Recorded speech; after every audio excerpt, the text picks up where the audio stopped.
Good evening, everybody, and welcome to the November East Whiteland Board of Supervisors meeting. My name is Bill Holmes. To my right is Rich Orlo, and to my left is Sue Drummond.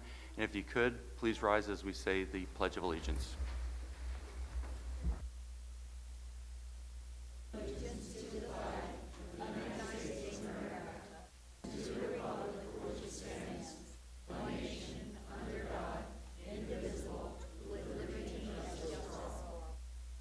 If you could, I hate to do this, but if you could still remain standing.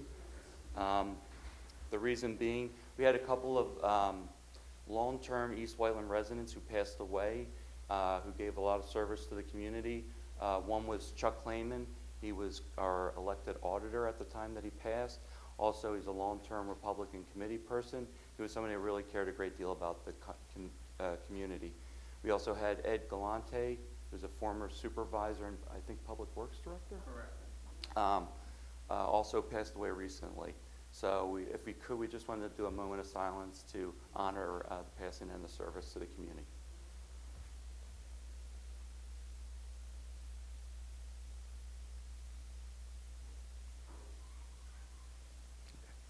Thank you.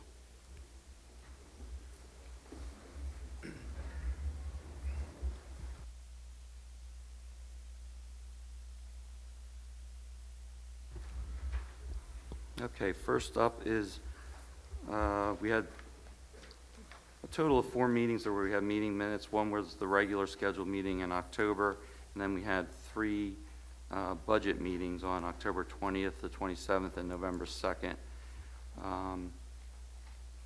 If there were no changes, I'll entertain a motion on all of them if you guys want to.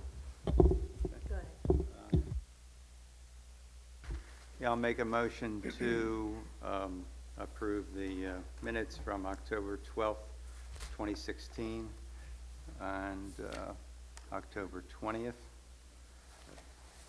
2016. And the October 27th and November 2nd. Is there a second? I'll second. All in favor? Aye. Next up are announcements. East Whiteland Township's monthly Board of Supervisors meetings are currently broadcast on dedicated government access channels on Comcast number 966 and Verizon number 46, or channel 46, I guess I should say. We also stream our meeting broadcasts on municipalmeeting.com.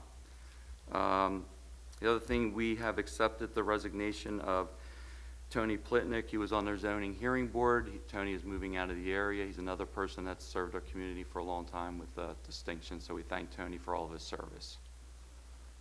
Next up, installation of the drug collection unit right outside in the lobby. If anybody missed it, it is through a CVS grant, and I think there's some instructions actually on the box. I don't know if we need any further. Chris, do you know if we need anything else as far as? Okay.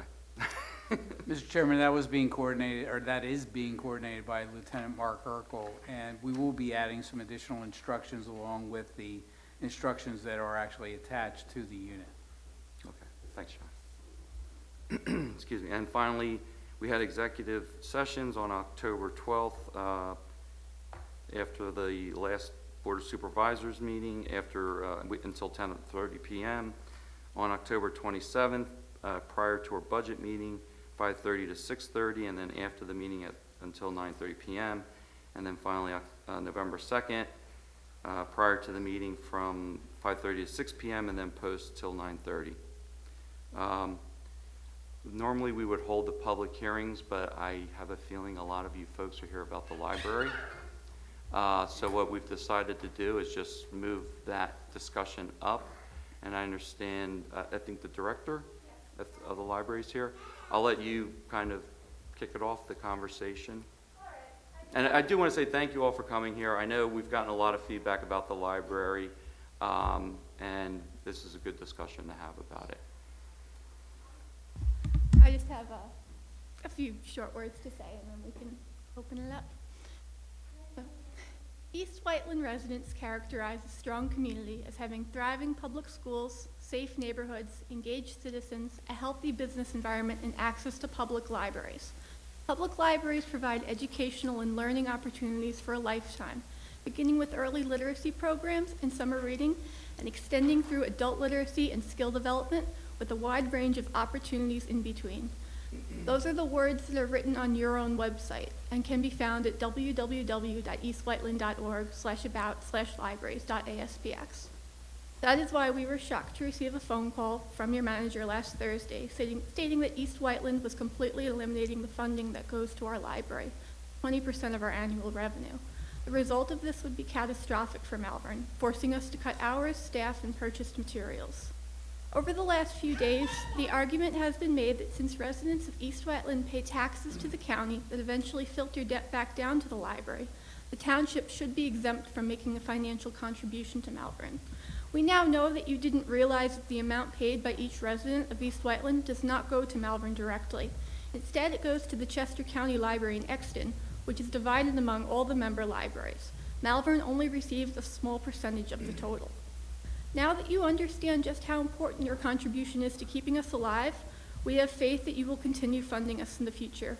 Your residents, who care so deeply about this matter, have shown that they will support your choice.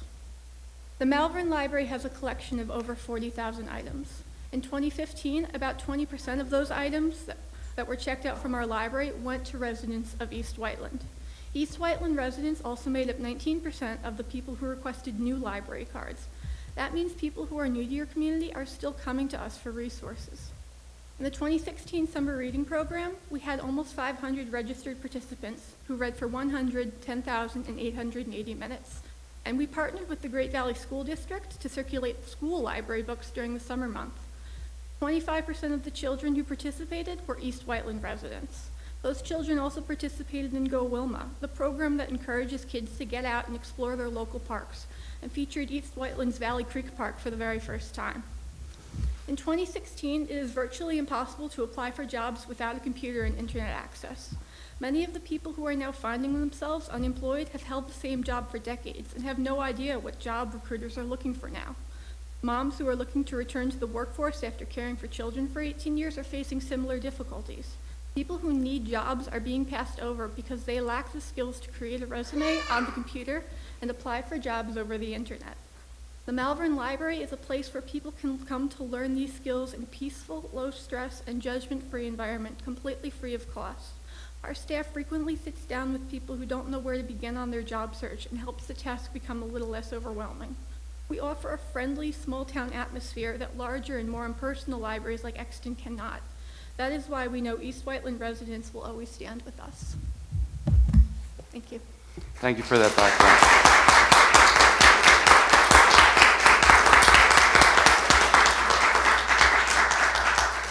Yeah, thank you for the background information, by the way. And that is that really echoes a lot of what some of the residents are saying about how much the library does provide the East Whiteland residents.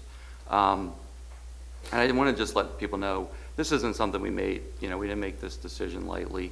We are facing a large deficit, and obviously anything that doesn't seem like in the primary role of the township was scrutinized effectively. So,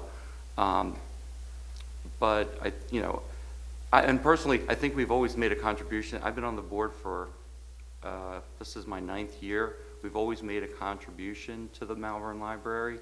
The truth is, I never questioned it before, but when you have a tight budget and we're running into a large deficit, you have to start scrutinizing things. And then we did take a look at some of the numbers. One of the things that did kind of stand out for us is that it seemed like we were playing a disproportionate share compared to the neighboring townships, and I'm not going to name names and how much and everything. So that was one thing we did look at, and we thought, well, why aren't other people pitching in a little bit more as well? That being said, I think we probably, I get a sense we have reconsidered cutting it completely, and the question is, how much should we give? And what we did notice is one of the neighboring townships, the max they gave was $39,000, and they have a larger population, and they're much closer to Malvern Library. So that was a number that kind of came to my mind as far as a compromise, $39,000 from the $47,000. Good. The 39,000 comes from Willistown. Willistown also gives to Paoli Library. They're not only giving to us. Okay. You know, those resources are split. They also give us Go Wilma. Which we are, I believe, also contributing to. But, you know, they're the ones who host it. They do our kickoff program in the summertime. I mean, on paper it's less, but they're giving more to more libraries. Okay, that's one of the things that's important to know, because Yeah. we're looking at it, it's like, wait a minute, we have half the population. I think this effectively services half the township, because I think a lot of other people go to the Exton Library. And I'm not trying to, you know, split the baby, so to speak, but that was the other thing we were trying to weigh out, is to understand all that. I mean, I did run the numbers because I was also curious, and we actually have the proportion Exton versus us is actually more in favor of us than one might think, considering what an enormous draw Exton is. Okay. My personal feeling, I'll let anybody else speak. I know there's probably a lot of people here that want to speak, but we may be able to just come to a conclusion quickly. People are still welcome to speak. I'm not trying to stop anybody from speaking. That's entirely up to you. But the one thing, I'll let any of the other board members speak before I go too much further, in case you want to weigh in on it.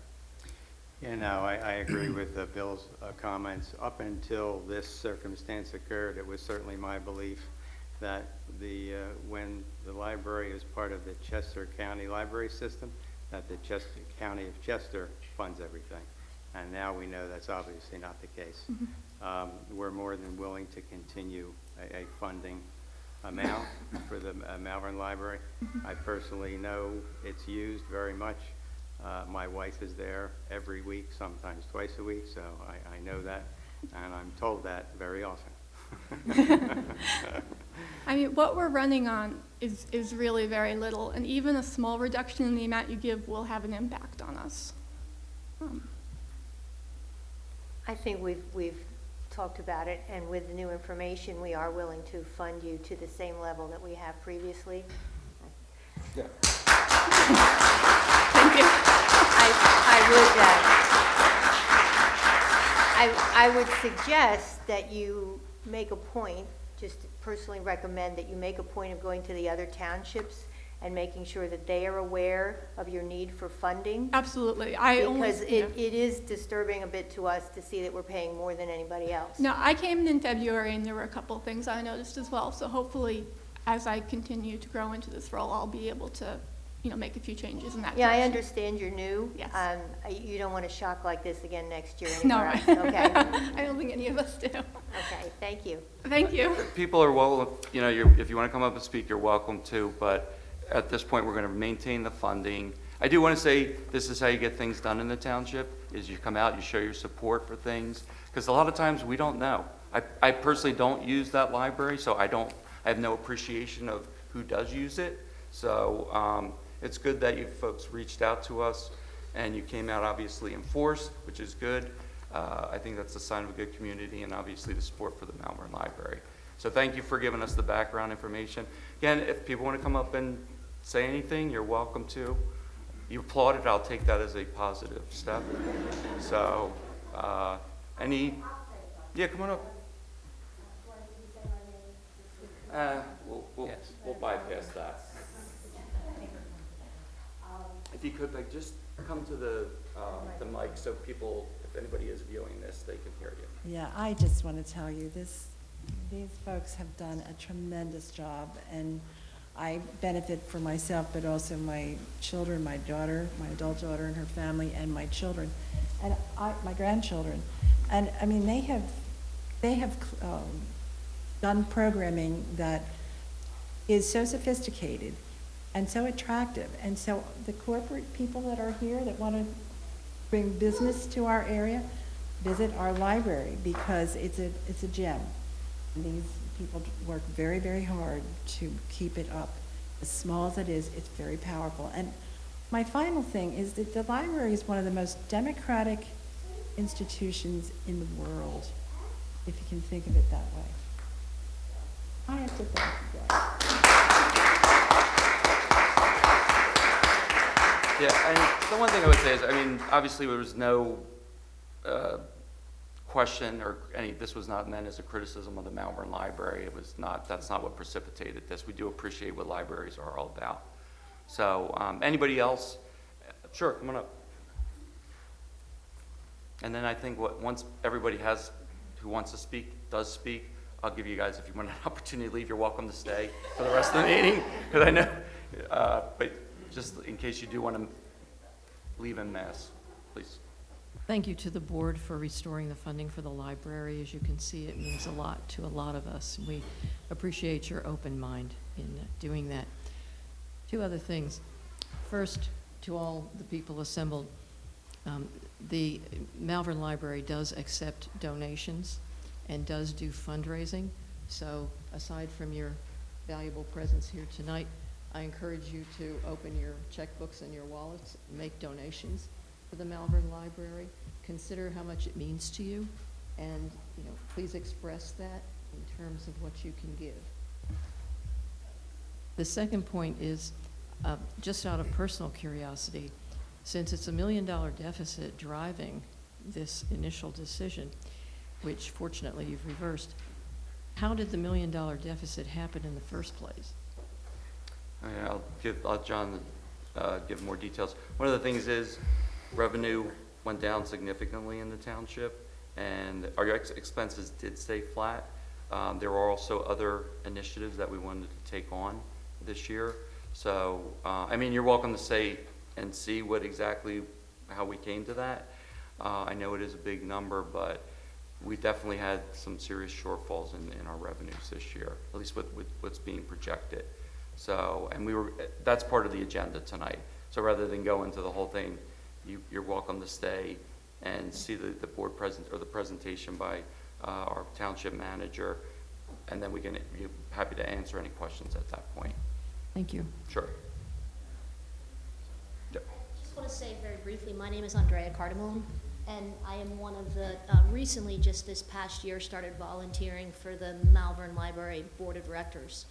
So as part of the board, I want to thank you for keeping the funding steady as it is. That's a very big relief to us. I'll also just want to reiterate, I was sort of surprised at how lean we operate. There really is not a lot of wiggle room for us in our budget. Somebody mentioned donations. A significant portion of our budget is covered by fundraising, but every bit we get from the municipalities really matters. And just reiterate what I think you guys already know is I do think the libraries are a core function of the community. You know, when you talk about what is the core function of government, I think libraries are at that core. Because when they operate at their best, they really are, they can be such a central focus of the community, which I think is what's important. But most importantly, I just wanted to say thank you. Well, thank you, too, for serving on the board. Anybody else want to say anything? Again, if not, you're welcome to stay, or if you guys want to head out, it's up to you, too. Oh, did you want to come up? Oh, okay. Well, yeah, we're coming to public comment, yeah. So you guys can stay if you want, but if not, well, we can wait a minute or two for the folks that want to head out. Yeah. All right. You know what? We're just going to take a brief recess and let everybody head out that wants to head out.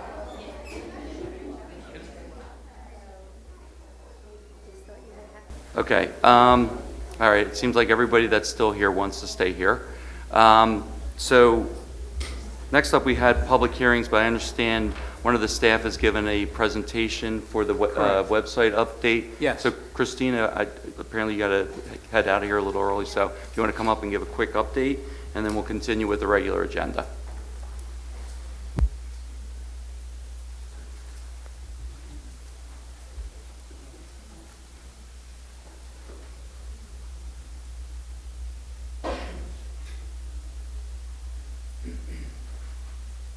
Good evening. I'm going to present an update on the website redesign project. So tonight's agenda will go over the vendor we selected, the site development process. It's also going to touch a little bit on branding, as well as our next steps, and then I'll leave questions. So just to recap the overall project timeline, we've already completed the scoping and discussions phase, as well as conducted our interviews and made our selection of the vendor last month.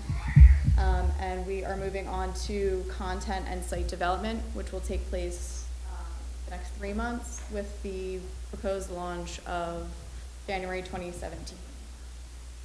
Although it likely will be towards the end.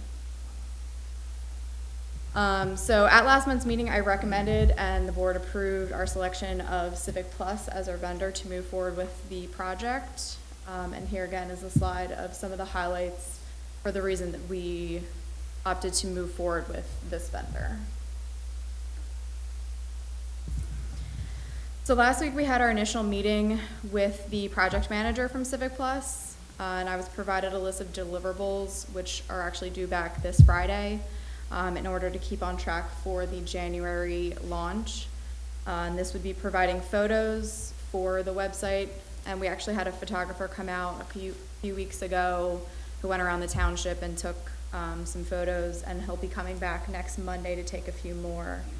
And additionally, I need to complete a design form, which will discuss branding, give a general sense of the overall design and the look and feel for the website that we would like, including some examples of other websites that has features we would like to incorporate. And then lastly will be the content form, which dictates the type of content that we'll have, that'll be transferred over from our current site, as well as what will live on the new site. And it'll allow them to establish a site map for the whole website. So once they have those in hand, then we'll be provided with a timeline, which will include meeting invites as well as more deliverables that will be due from the project. So as I mentioned, as part of the design form, we were asked to provide our branding to the vendor, so they can incorporate that into the website design. And currently, we actually don't really have branding.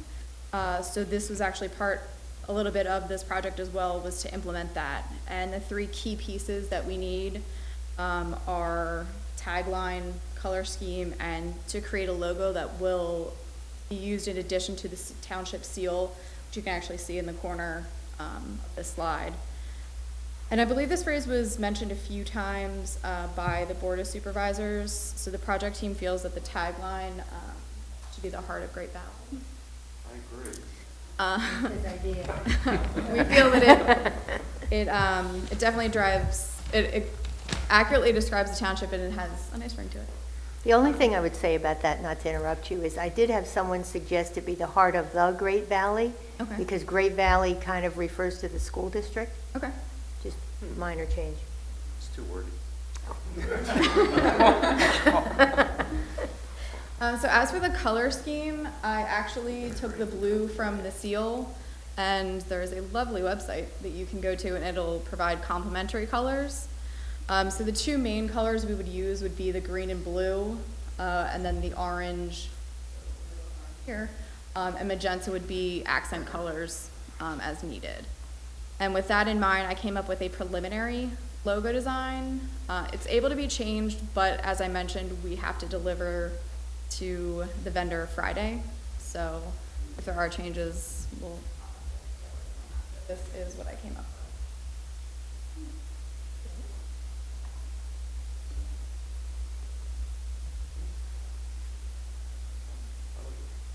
Okay, so our next steps are going to be the design development, which once we get this material to the vendor, they'll provide mock-ups to the project team, which we'll be able to review, tweak, and then eventually approve. And then once that's done, they'll begin migrating the site, again, to hopefully launch in January. Any questions? Or comments? The only thing I wanted to ask, this looks pretty much like, other than the branding aspect of it, I mean, this is pretty much what you've already presented, just really more of an update than anything else. Right. Okay. I didn't see anything new, so, other than the branding part. So, okay. I mean, I think things are going along pretty well, so, let's just keep up the good work. I just think it's moving along quickly, and I know that's a pretty tight timeline, particularly over the holidays, so stick with it, that's great. Part of the reason we're on this short deadline is the vendor insisted that we come up with this by Friday, so that's why we're presenting it to you with just a couple of days to decide. So if you have any concerns, questions, please let me or Christina know. Thank you.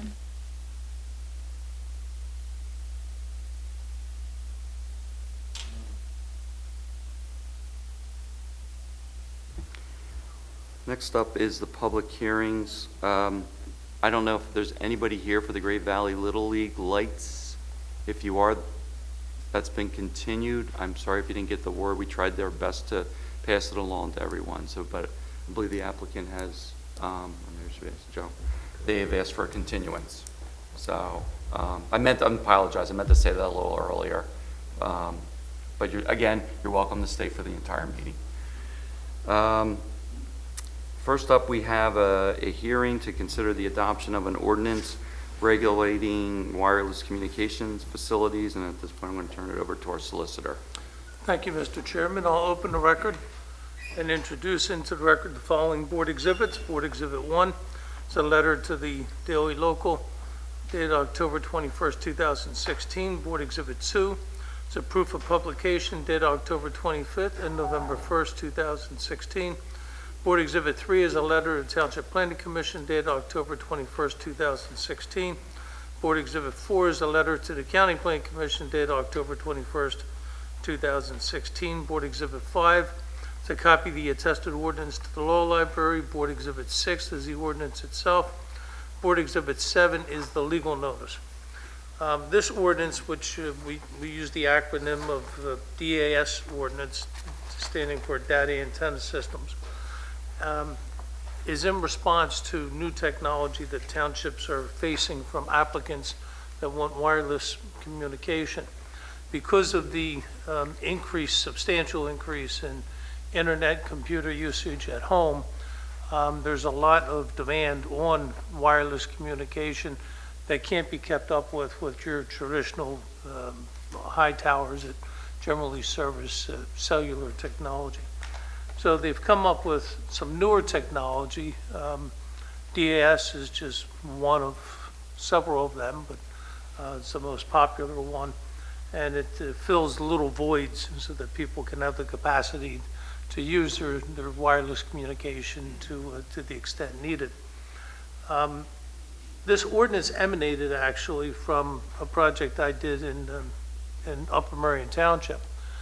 And what we did was we took, the gentleman by the name of Cohen is known throughout the Commonwealth for drafting these ordinances and being stringent, overly stringent in my opinion, against wireless communication facilities. And then there was another group put together by the industry, and they were overly lax. So we took advantage of some things from the Cohen ordinance, some things from the industry standards, and then I started to meet with people in the industry, and I do zoning myself, so I had that background. And we came up with what I think is a fair, workable ordinance. And then I actually took it to another municipality I represent, and they fine-tuned it even a little bit more with some of the expertise that they had on various volunteer boards. And then this municipality was faced with someone inquiring about whether to install these systems, and it was brought to my attention that you don't have an ordinance. So I took the one from Douglas, pretty much, and that's a modification of the Upper Murray one, and brought it here and said, let's at least get this on the books. And then we can play around with it and fine tune it as time goes on, but at least we'll have something on the books so that when someone comes in and applies, for example, tomorrow, we have regulation of these types of facilities without being overly stringent, so they can reasonably be satisfied. The standards can reasonably be satisfied in the industry while still protecting the interests of the municipality and the municipality's constituents. So I think it's a good working ordinance. We sent it to the planning commissions. There was no negative feedback. The county planning commission had 2 comments. The first comment dealt with whether we incorporated the FCC law, federal law from 2015. Not only have we incorporated that law, we also incorporated amendments from it in 2016. So I don't think the county really understood what we did, but we're more up to date than what the county was recommending. And we'll continue to be up to date with language that incorporates that law on an automatic basis. And then the second one was the county wanted us to take the definitions for some of these facilities and put it in the definition section of the ordinance. And there's such words like antenna and right of way that they were concerned about. And we actually purposely defined antenna for this ordinance, but not for all other uses in the municipality. And we purposely defined right of way for this ordinance and not for all the other purposes of the municipality, because we're treating these things a little bit different than we are as those acronyms are used throughout other zoning relief. So that was actually purposeful and intentful, and we want to continue to do that. So the two comments from the county, I believe, are satisfied with our ordinance as it's drafted. With that, does anyone on the board have any questions? We'll get the board first. If anyone on the board have any questions? All right, then I'll open it up to the audience for public comment or questions. And sir, you had a comment? I just want to know, when you say facility, what are you talking about? Are you talking about a cell tower, or are you talking about Starbucks? Every kind of wireless communication facility. A lot of it can be a tower, it can be a high tower, or they're handled differently than other types of wireless communication facilities. But what's sparking this interest in newer technology is called DAS, and what they try to do is they put a canister about this big and this wide in diameter on top of utility poles that are already existing to help fill in voids in the communications capabilities because of the increased demand in internet on wireless communication facilities. So the primary goal is that, but we've incorporated every kind of wireless communication facility, so it covers everything across the board. Does this impact at all any existing facilities that we have? We have some above a hotel. No, whatever's existing now would either be non-conforming or either be permitted under this or non-conforming because it was in existence before this was passed. This is a zoning ordinance, so that, whatever exists now is grandfathered. The only comment I would have is, since I've heard about this, I've looked around and I've seen these things everywhere. So they're in existence in a lot of places, and unless it was pointed out to you or you were looking for it, you wouldn't notice it. Yes, ma'am. Yes. It's here in the township building. It's been here in the township building, and you're certainly welcome to have a copy of it. I don't know if it's on Might the be. website or not. Not on the website yet? It's a very complicated ordinance. I would welcome you reading it and giving us whatever input you have. This is to get something on the books now because we have nothing. If people have ideas about how to make it better in the future, I'd welcome those suggestions. Any other comment? Yes, sir. Question, with the fire station, you have non-conforming use in the institution, but you have to go for relief on pretty much anything. Is there anything to alleviate that for emergency services? I think it depends on exactly what's being proposed. It's one of those questions we, to save time and effort, the zoning hearing board and ourselves trying to get that all, as technology changes on the old. Yeah, it's a good question. Some townships will exempt municipal uses from their zoning, some don't. It's more formality, going through the process along the time, the bid requirement. Is that something we can, We get new that, Just a quick question on that, though. is that, I mean, is that something we can look into after? Yeah, we can I look mean, into you're it. not planning on anything and they meet, okay, all right, got it. Without knowing exactly what is proposed and the details of it, I couldn't really comment about it, but, I would consider it just something, we know how it changes so rapidly, and, we don't want to put something up and have something like, the intent is certainly not to hinder emergency communication.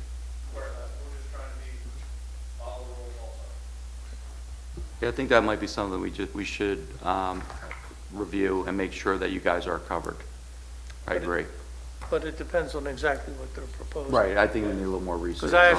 actually, yeah, I actually have one for emergency communications being opposed by neighbors, and they're represented by council, and it's a big deal. So it's not necessarily automatic. Okay, any other questions or comments from the audience? Hearing and seeing none, we'll adjourn the hearing, reconvene into the public meeting portion of the agenda. This ordinance is now in a position for your consideration. I will entertain a motion if anyone's to motion to adopt the ordinance. Actually, where is it? Here we, They there's don't not get a it. number, but don't read it. Let go. I'll make a motion to approve ordinance amending the East Whiteland Township zoning ordinance, chapter 27. Oh, do I have to read that? Here, yeah, read this. If you Much just easier. want Much to reference it as the Yeah, DAS ordinance, I The think. it's DAS sufficient. Yeah. ordinance. Is there a second? Second? All in favor? Aye. Aye. I know. Thanks. That's Too correct much. reading. Okay, that was our last public hearing. I don't know if the court reporter, if you want to, yeah, you're done. I was trying to find a nice way to, a polite way to say that. Should we, you think we need to take a little break, or okay, keep going? I think keep going. Next up is public comment. I know I saw a couple folks. Yeah, if you could come up and state your name and just whatever your question or comment is.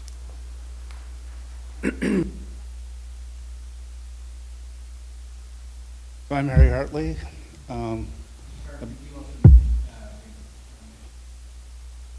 305 Sidley.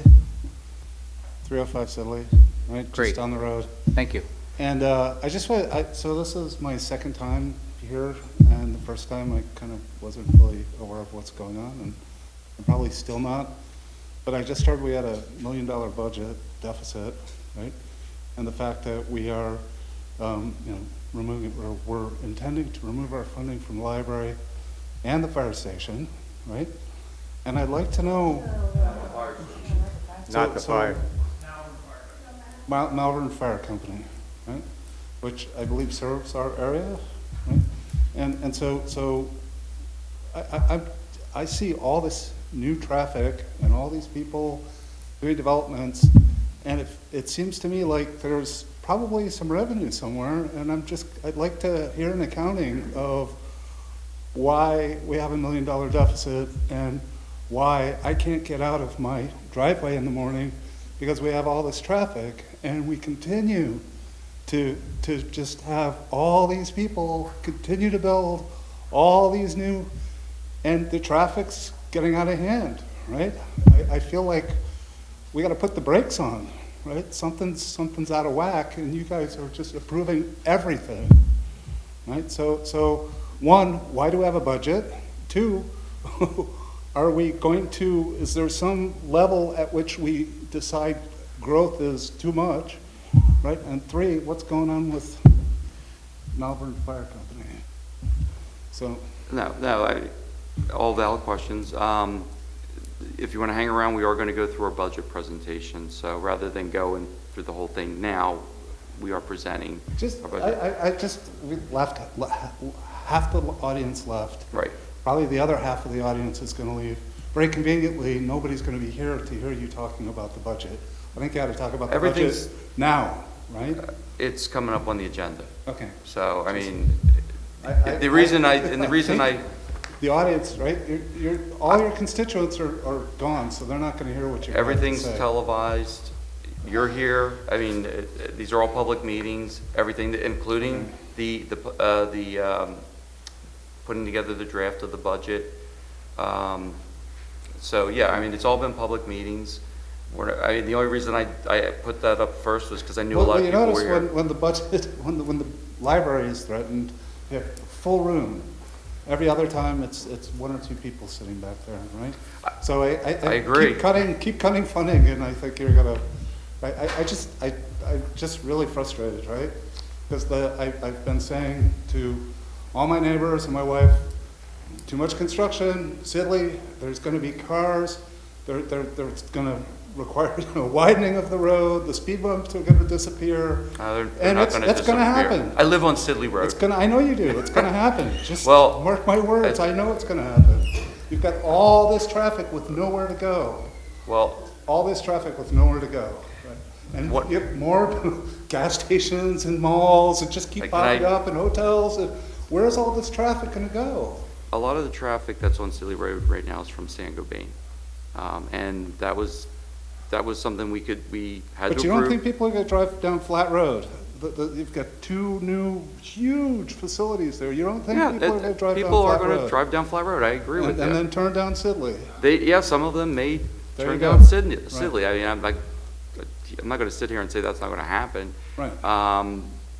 But a lot of that is from what's here currently. Right. I don't know personally why they are gonna come in the morning and make a left on Sidley. I'm not sure why, unless they're working at San Gobain, which they're probably already doing. But, So I can tell you, since I've moved here, right, in the morning, leaving my driveway, I used to be able to just turn left, right? No big deal. There was one or two cars. I see the cop down at the end watching the speed bump, wave at him. Now I have to sit there for 5 minutes, right, to wait for a break in the traffic. It's just gonna get worse. It's out of control, and we just keep building. I would like to understand. And then, to top it off, we have a deficit. These guys have to be paying licensing fees. They have to be paying some sort of fees to the city government. Or They to do. the I township mean, government. not all the So I don't revenue- know how we can possibly, all right, so you get my, okay, thank you. sure.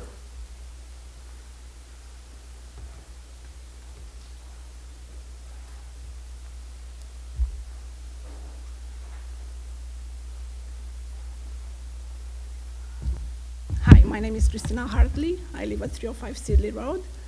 And I am here to ask you, what exactly do you have in legal terms concerning the noise that comes from the high school?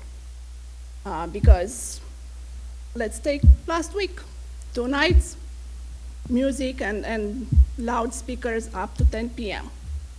Is there a limit? Have you done a noise study, sorry? You know, we are subjects to noise on a daily basis. Your legal start time is 7 a.m.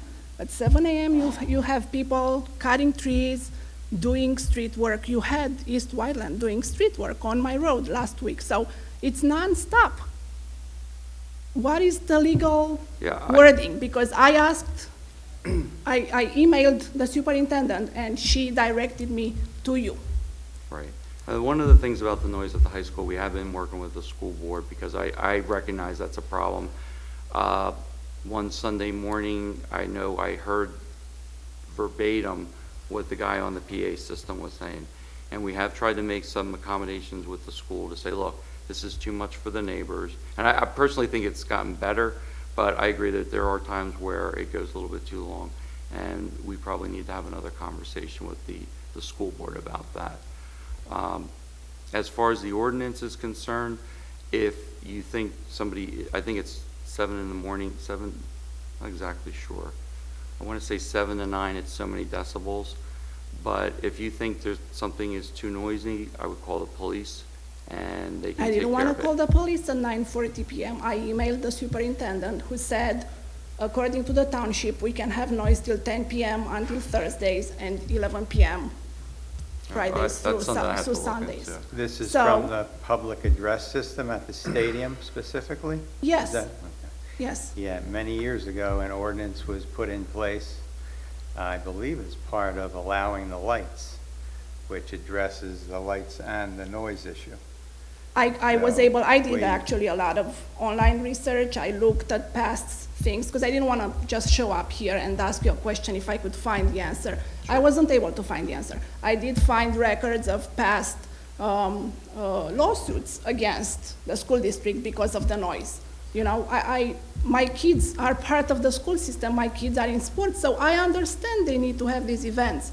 But when is enough in terms of noise, you know? Well, the one thing I would say is, it is good to call the police about these things because it gives us a record of it. Otherwise, it's hard for us when it's just anecdotal. So when you come here after it's all happened, it's hard for us to go back and say, well, when did it happen? You're like, I'm not exactly sure. So if you do call the police, we have a record of it. We can tell the school board, look, our residents are complaining about this. You guys need to do something. And we have, and we work with Lieutenant Yeager and the chief. I mean, mostly Lieutenant Yeager. We met with the school board when we felt this thing was getting out of hand, and we put certain conditions on them. But again, I know people are reluctant to call the police about these Right, types of I things. feel like I would be wasting their time. They have No. more important things to do than report, you know, I report a noise at 10 p.m. You can ask the police if you think you're wasting your time. They're here to help service all the community. So it's not a waste of the time. Plus, it's the only way we can say, hey, look, we had a complaint on this night, at this time. And if a number of people complain, it obviously carries a lot more weight. But without that kind of evidence, all I have is you saying, hey, one night, a couple weeks ago. And, you know, I'm not trying to put you on the spot, It's a but regular thing. That's why, you know, I'm at the point where I'm like, I want some peace and quiet. I want my kids to be able to sleep past Right. a certain time. And I don't think we're asking too much for them to turn it down a little bit. well, that's where I need to know the dates and the times. And we need to know that so we can I go can back. give you the dates and times for last week.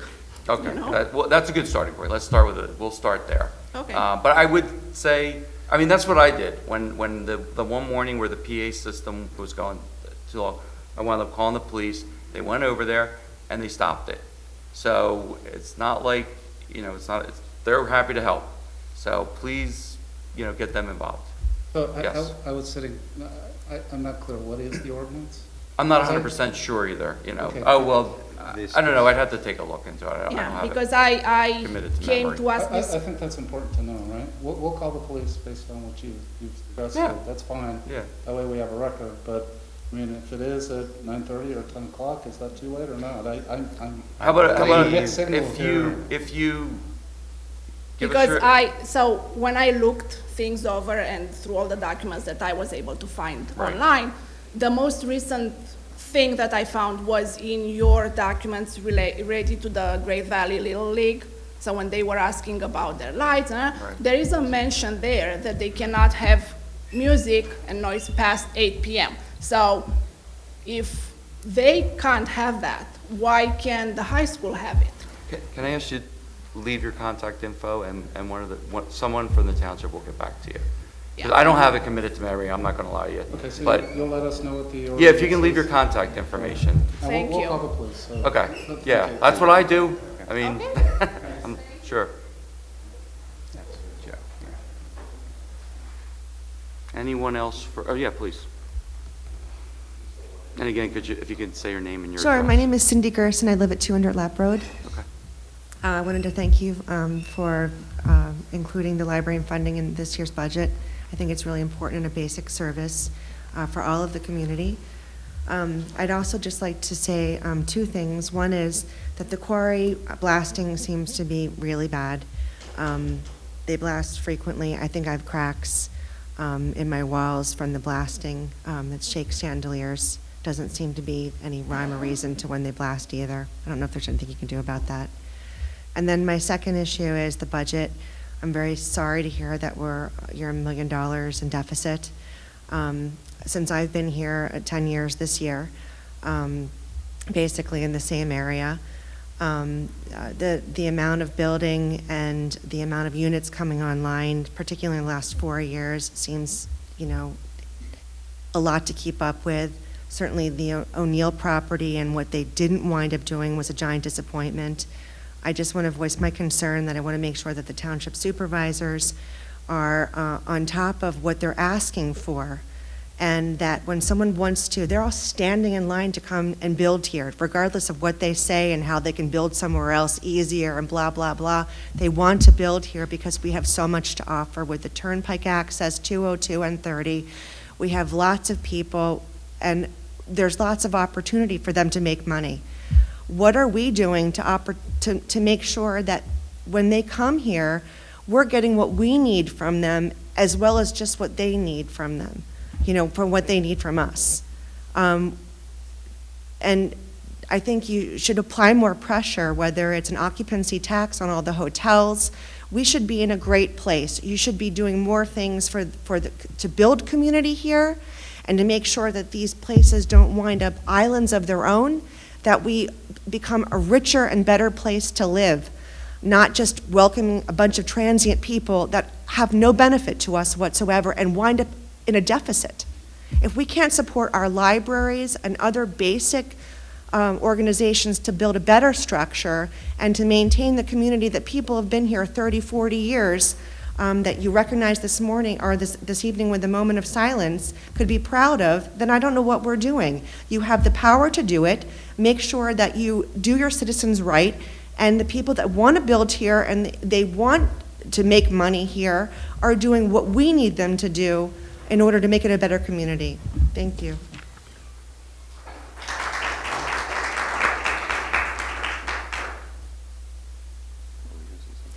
Now, on the budget comments, I guess one thing to be aware of, and we'll discuss this at the budget part of the agenda also, is taxes have not been raised in this township for about 20 years, I believe. Real estate taxes Real haven't estate been raised here in over 25 years. Right, 25 years, so. Millage rate, but the assessments have. Well, there was a There was a countywide reassessment back in reassessment 96, once, but 20 since years then, ago. Since the countywide reassessment in 96, the only way the assessment would go up is if the school district typically would appeal. We don't. Well, that's timing. Right. The one thing we did just do is we got through our comprehensive plan. The last one, I don't feel was really acted upon as much.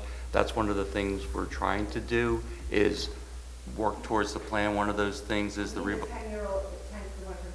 yeah, actually it was longer than that, unfortunately, and that's a little bit slip on our part. We should have probably done it earlier, but that's one of the things we did. We went through it, we approved it, and I agree. We should do more to try and get more from the developers, and that's one of the things we're trying to do, even with this corridor. I'll be honest, I don't even know if that's something we can levy or not. I don't know if something, I'm not disagreeing with you. I don't know.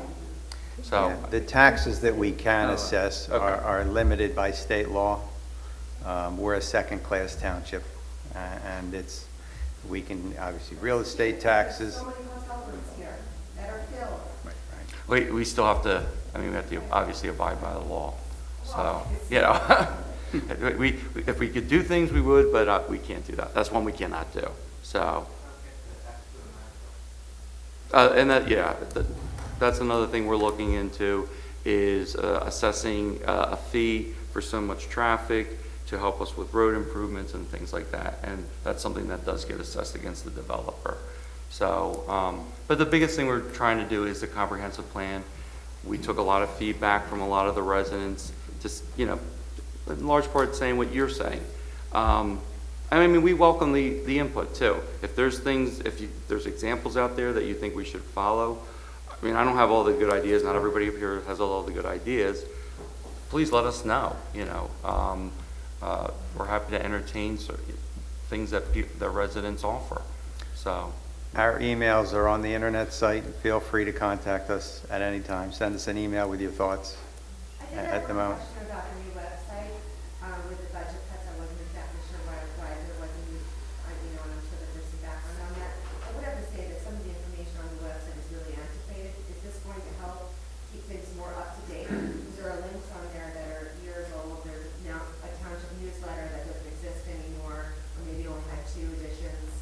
Yeah, we've replaced it with an email newsletter.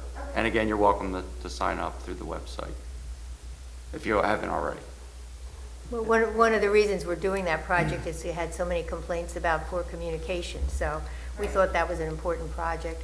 The other thing to recognize is that the largest source of revenue for the township is the earned income tax, and that's a good portion of why we're in a deficit. So when you have people move in, the earned income tax goes up. We do pay a great deal of attention to what we get from developers, and generally speaking, our developers have been very good about road improvements and things for the township. But we are going on a more formal process with the 209 Act impact fee assessment. So we are aware of it. We are thinking about it. We're not ignoring that. And the new development that is occurring, you know, it was the ordinances were changed years ago. Finally, the market caught up with things. And the new units really just started to be occupied this year. And there'll be a pretty large new resident base next year, at least over at Atwater. That should help the revenue situation, because the earned income tax is based on residency. Right, but if Right. they work in another municipality, they pay. Now, if They only pay here. they live here, they pay here. They may be collected where they work, but the money ends up here.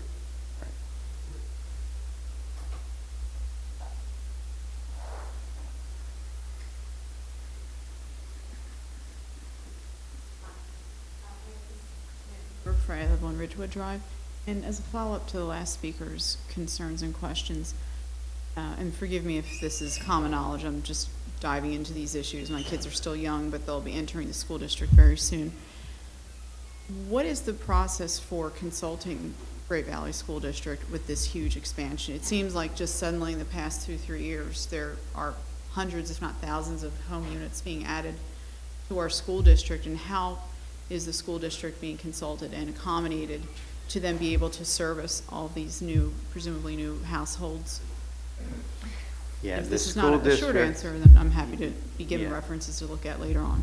typically we don't consult with the school district on their thoughts on new development. They are kept aware of any new development, not only this township, East Whiteland, but you know, Willistown, the borough, and Charlestown. They keep an ongoing list and are in constant contact with each township. Many years ago, I served on the elementary school, the redistricting committee. I've and heard I about learned, that. yeah, I wasn't here then, that's- but I've heard that's about it. years ago, and I don't see that happening again soon. But what I learned in that committee is they are well aware monthly with each new development, not only coming online, but any development that is proposed. And the school district's attitude towards new development is any new development, it's pretty much up to the townships.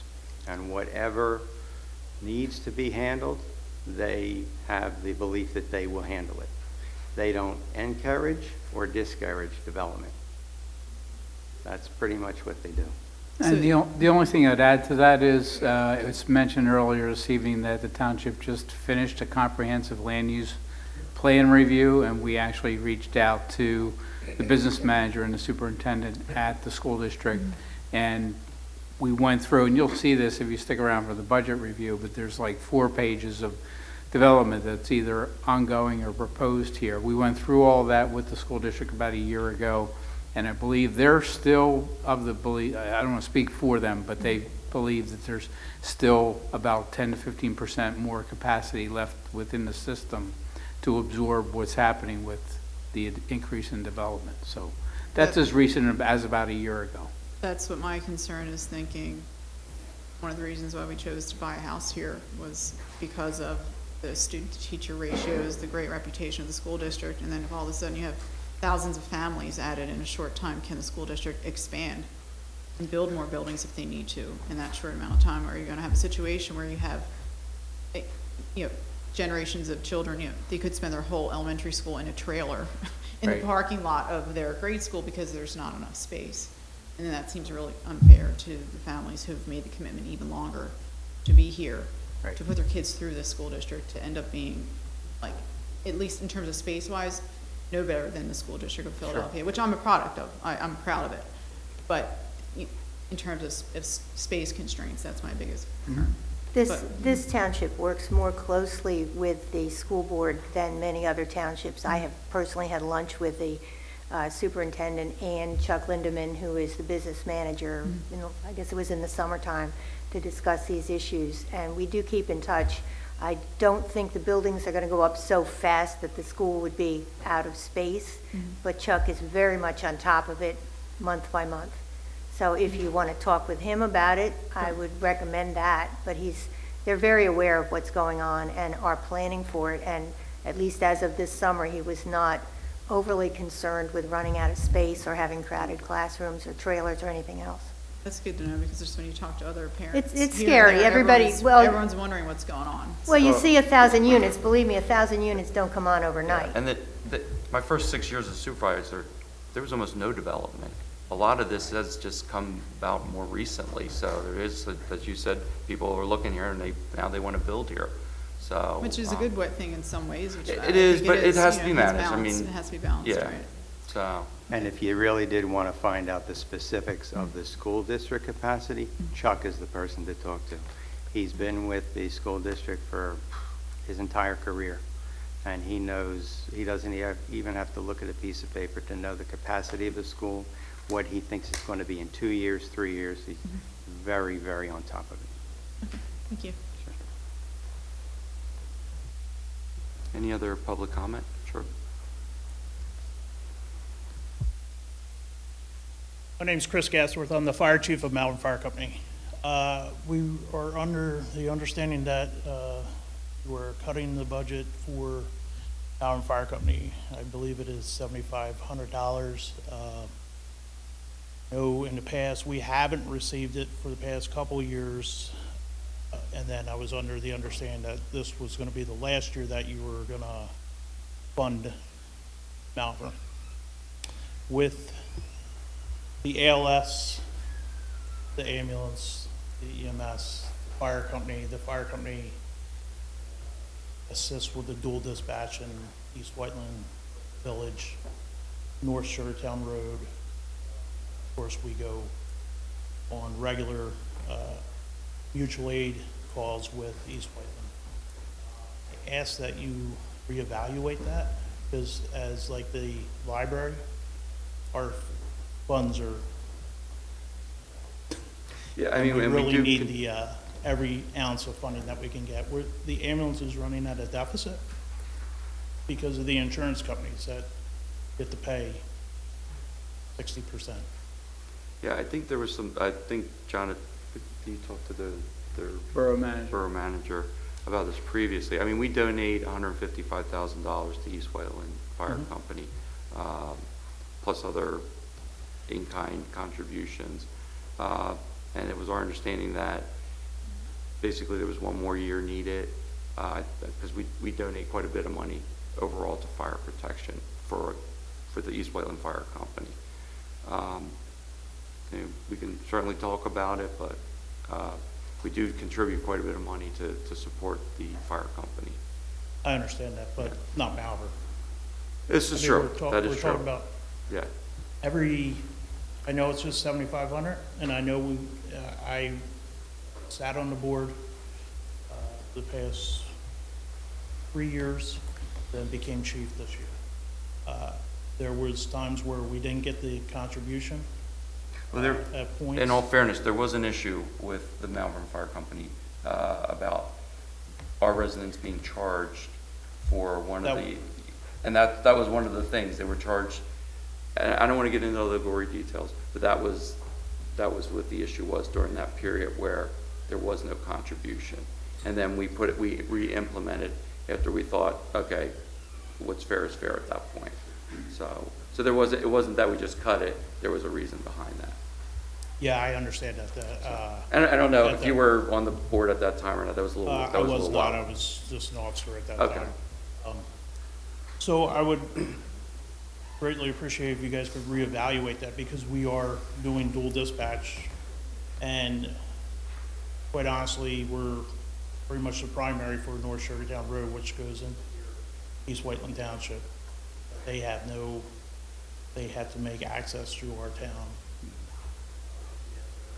village.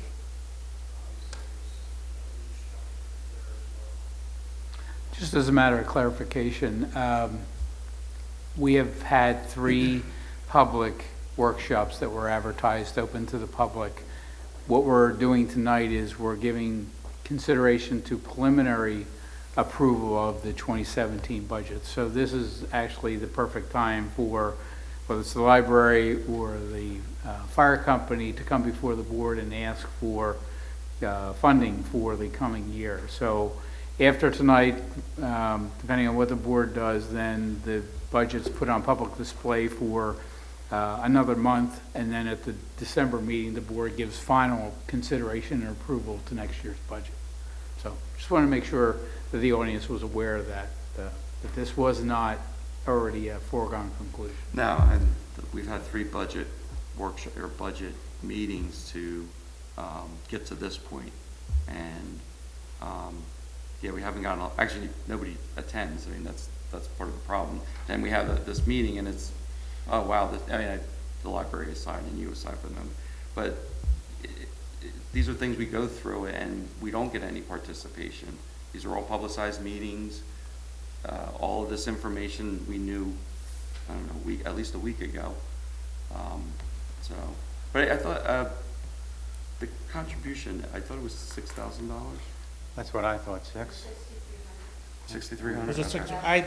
Not to quibble over $100, but I just want to make sure I understood. Kind of, someone called me up, and That's okay. so I'm kind of like behind the 8 ball. I wish I was as ready as the library was. Make some phone calls. Send out some flyers. What is the Malvern Fire Company's other sources of funding? The Malvern Borough. Malvern I Borough, assume, right? and Willistown Township, And which we Willistown. split with 4 other fire companies. Right. Malvern Borough is 100%, and then Willistown is 4. Right. Split 4 ways. Okay.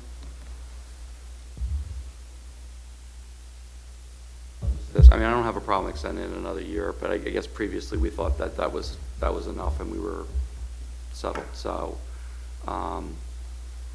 you know, I mean, $6,300 isn't a deal breaker by any stretch of the imagination.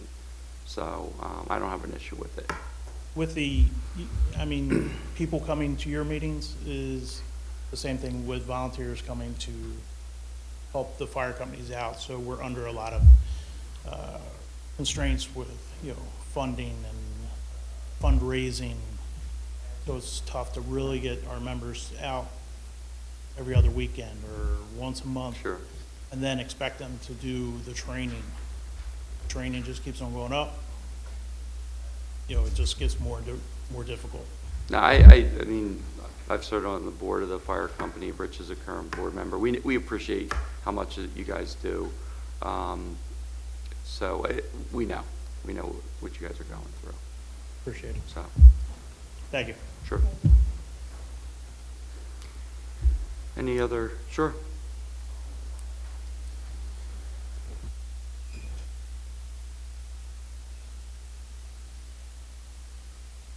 Good evening. Tony Dufour, 18 King Circle. I'm on the southeastern tip of Willistown, East Goshen. You may have just answered it. I'm under the belief that I'm in the first run territory of Malvern Fire Company. So if, gentlemen, 18 King Circle, is that a Malvern or?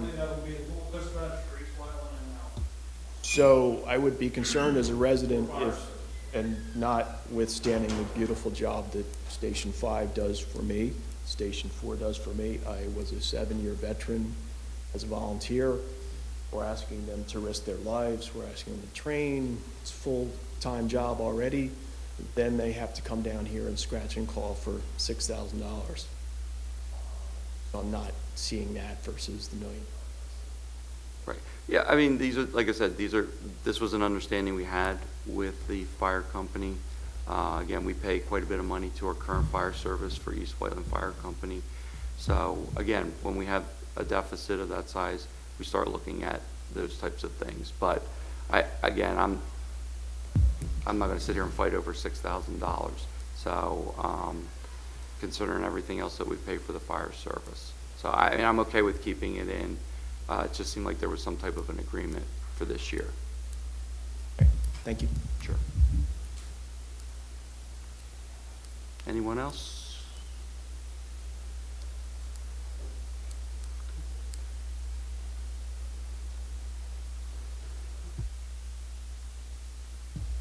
Bill Dwyer, 10 Stewart Drive, East Whiteland. I would just like to reiterate what was said before. I'm talking now about the Great Valley School Board. I can tell you this much. You can tell the young woman to go and contact Chuck Linderman, because obviously he knows everything. But the other thing that I would like to say, I attend all the school board meetings. I'm not part of the school board, so I can't speak on their behalf. But I do know they did a preliminary study just a few years ago, and we are well within the projected growth. We've got enough in the school district to handle any projected growth for the future. The other thing is that a lot of the developments that are coming on here are apartments and so on, which don't lend themselves to necessarily bringing in a lot of school kids. And we haven't seen much of it so far. And that's why even the presentation earlier, we were asking how big the units were, because 1,000 square foot, unlikely that children are. And the one thing, Bill, that you kind of remind me is, I think a lot of developers do come in with fiscal impacts, including how many school children that Yes, they they think do. they have.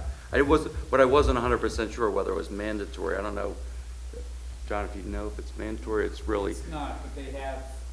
Yes. They have reported that as part of their proposed development. Yeah, so they do, I think most of them try to tell you what they think it is, and then I guess there could be some discussion whether, I guess Chuck Linderman or somebody from the school board looks at it and says, okay, I guess they could give it some kind of blessing. The school board has a good idea, a real good idea of exactly what's going on in terms of the development in all of the various townships. Right. Malvern Flats, the East Side Flats is probably a good example where you have a number of apartments rented, but I don't believe there's any kids in there at all. Yeah. Okay? Okay, so there are some. So there are some, all right. But they don't I mean, in all fairness, they don't typically lend themselves to that. That's right. But yeah, that doesn't preclude them from having children there too. So. Thank you. Sure, thank you, Bill. Anybody else for public comment? Okay, thank you. Next up, reports and communications from boards, commissions, and township officials. And first up is the East Whiteland Volunteer Fire Company. Good evening. Gary Sheridan, President, East Whiteland Fire Company. Well, thanks for everybody being here tonight. It's a good crowd at 8:15 at night. It's unusual, so it's a good thing to happen. For the month of October, East Whiteland Fire Company responded to 140 incidents, 180 EMS, 132 fire, 4 fire calls, 22 false alarms, 2 good intent, 3 hazardous conditions, which is not requiring fire service, 108 rescue and EMS, which includes also car accidents, 1 service call. We had 1 building fire. Property value when we responded to the call was $5 million. There was a $600 loss and an overheated motor on the roof. So a lot of time spent that evening searching for that. The company was in service with a total of 275 hours. Total responders, 504 for the month. Average per incident is 3.89. As Chris had said, there a lot of time goes into training, things of that nature. For the total training and things for the month, 204 hours. Total manpower, where does he have that? I don't see that. However, with 204, we're running quite a bit of time every Monday night doing things like that. We did 87 incidents in East Whiteland, 19 Charlestown, the balance are throughout the remaining area for mutual aid and things like that with the ambulance. Couple of good things going on. We did a training session that I hope some of the residents attended, put on with fire extinguisher use last Saturday. It was, a couple of our volunteers talked about it and said, let's throw this together and put it out there, and have, came from a public service event we did at St. Gobain. People were asking, how do we use a fire extinguisher? Yes, I'm kind of biased. I've been doing it way too long, but, so that's, you know, a good thing, and hopefully we'll do more of these type events coming up in the future. Seem to have a good response there. Was that open to the public? It was, and it was posted on the website, posted through the township, social media. Okay. Yeah. I didn't know about it. I don't know how to use Yeah, a fire it was- extinguisher, so I thought maybe I should attend one. One of those things that we do, I know the staff goes out and does training sessions for businesses, and a Saturday afternoon, great idea. So we'll do more of that things. Couple of things coming up. We have a new ambulance coming in. Crew's going out to Pittsburgh to pick it up early next week, so be in, getting trained on that. That'll be replacing our 2007. So we're trying to keep the fleet up to date to provide the services. Everybody's going to be seeing a new apparatus fund drive letter coming out. One of the things that we do is we fund our fire apparatus through your donations. That's not really a tax line item. It comes in the letter in the mail. Just as an idea, a new fire engine is over $500,000. An awful lot of bake sales. Can't do it. Cannot do it. Can't do it with boot drives. It just doesn't work. We need your help. So, the last thing I want to mention tonight is Saturday at Malvern Fire Company, there is a community block party and a beef and beer benefit. Longtime fireman up there, Paul Wilkins, former fire chief, current president, is undergoing treatment for cancer, and it's to help defer the medical costs. Anyone's interested, please see myself, call me at Firehouse, call Malvern Firehouse. Love to see the turnout. Paul's been there 36 years. He joined a year after I joined here at East Whiteland, so it's a worthy cause. So, anything I can help tonight? I'm gonna go get dinner. Thank you, guys. Thank you, Gary. Next up, volunteer boards and commissions. I see Barbara Ann, gonna give an update. I see Ginger too.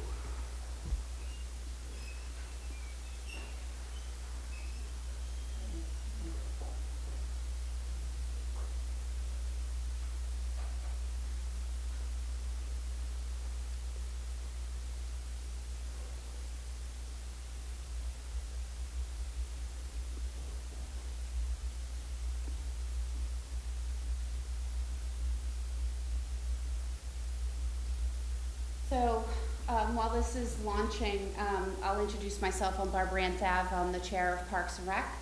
And thank you to the township residents that are here tonight. And I would echo statements I've heard about having you get involved and maybe helping with Parks and Rec is something.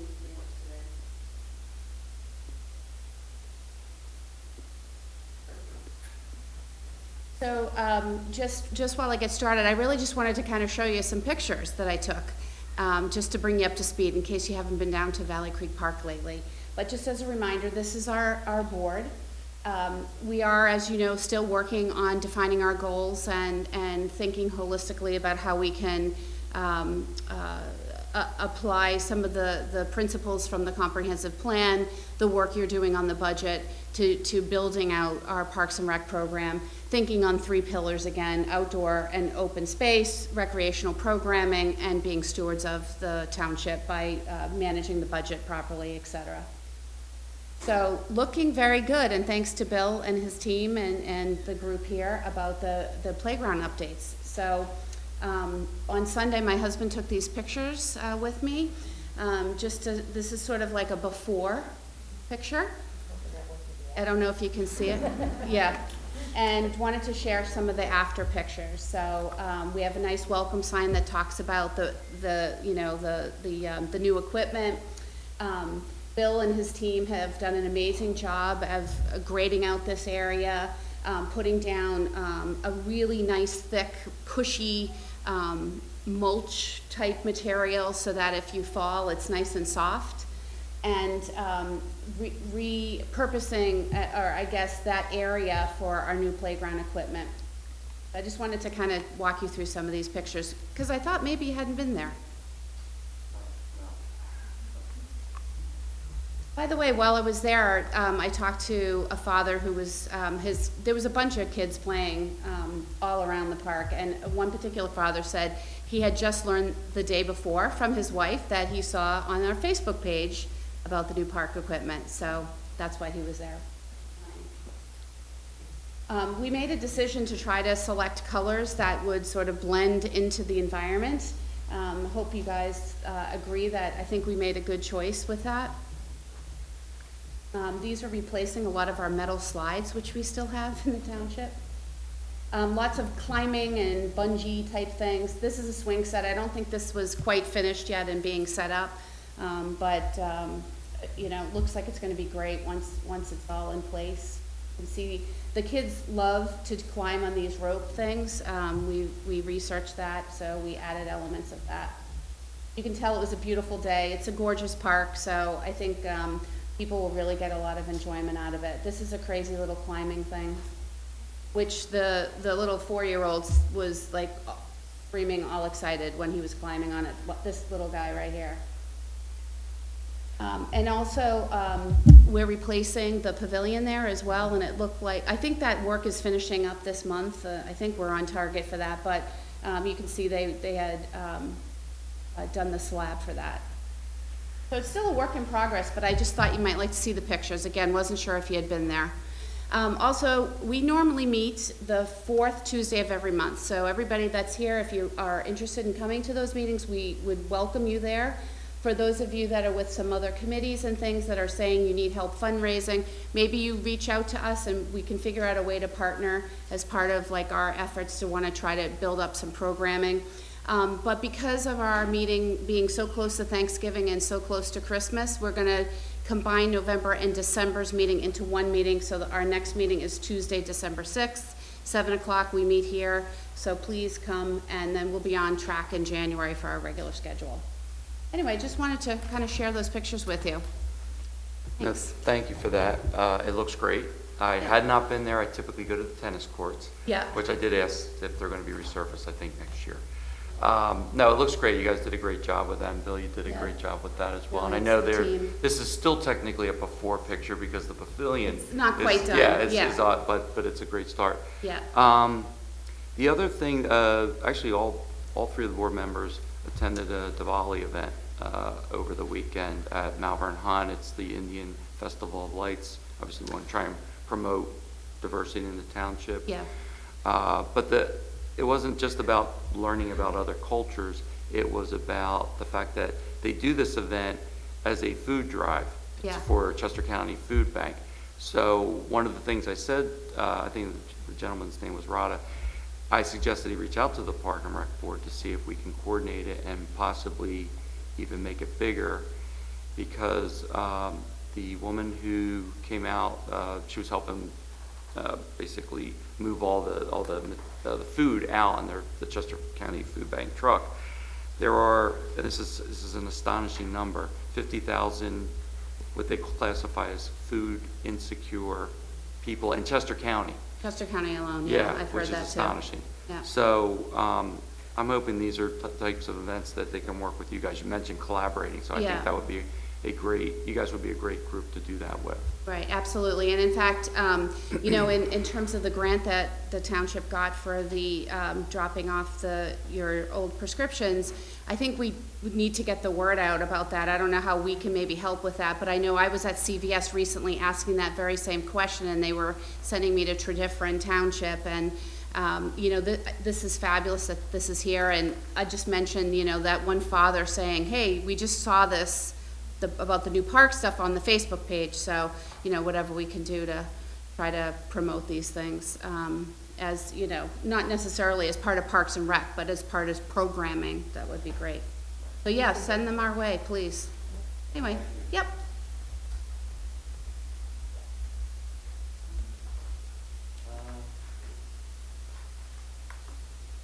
I know we have our EAC chair here as well. Ginger, if you want to come up, I think.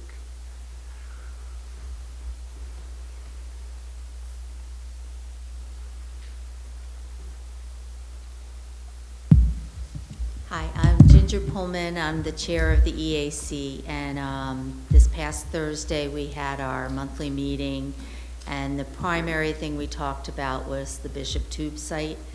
And I'll actually read what we pulled a statement together of a summary of what's going on. This Thursday we met with representatives of CDP, the developer, Pennsylvania DEP, East Whiteland, Scott was there, and members of the EAC.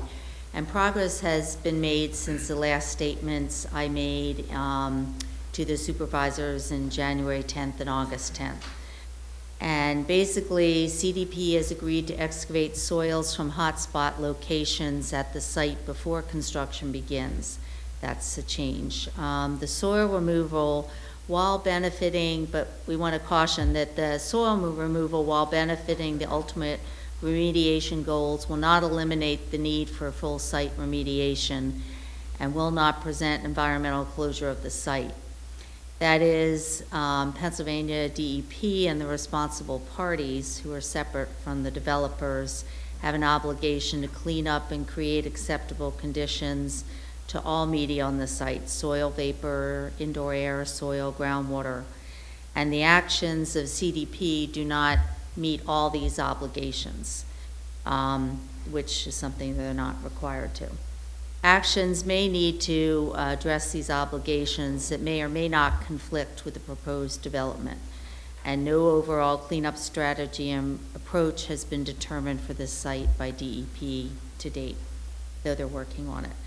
CDP submitted a remediation work plan to the DEP this summer about removal of the soils down to 2 feet, and following recent meetings, they've agreed to go to bedrock in the Building 8 area and stay at 12 feet in the other areas. They're revising their work plan to address this and other DEP comments. The written revision has not been presented to the EAC, but DEP expects to grant approval of the work plan soon once these changes are made. And to point out again, CDP's performance on this work is voluntary, and it's not pursuant to any requirements by DEP. Specifically, CDP stated at the meeting with the EAC, but is not stated in any written document, that it's their intention to obtain state funding for the cleanup of contaminated soils as outlined in their remedial work plan, and to provide engineered subsurface vapor mitigation systems in certain homes as they develop. And they haven't determined the number or location that will come. And they propose to impose an environmental covenant on the property that would provide legal assurance for the maintenance of those vapor systems, and install a specialized stormwater management system that meets both the state's requirements and for best management practices in groundwater protection to prevent infiltration in the contaminated zone.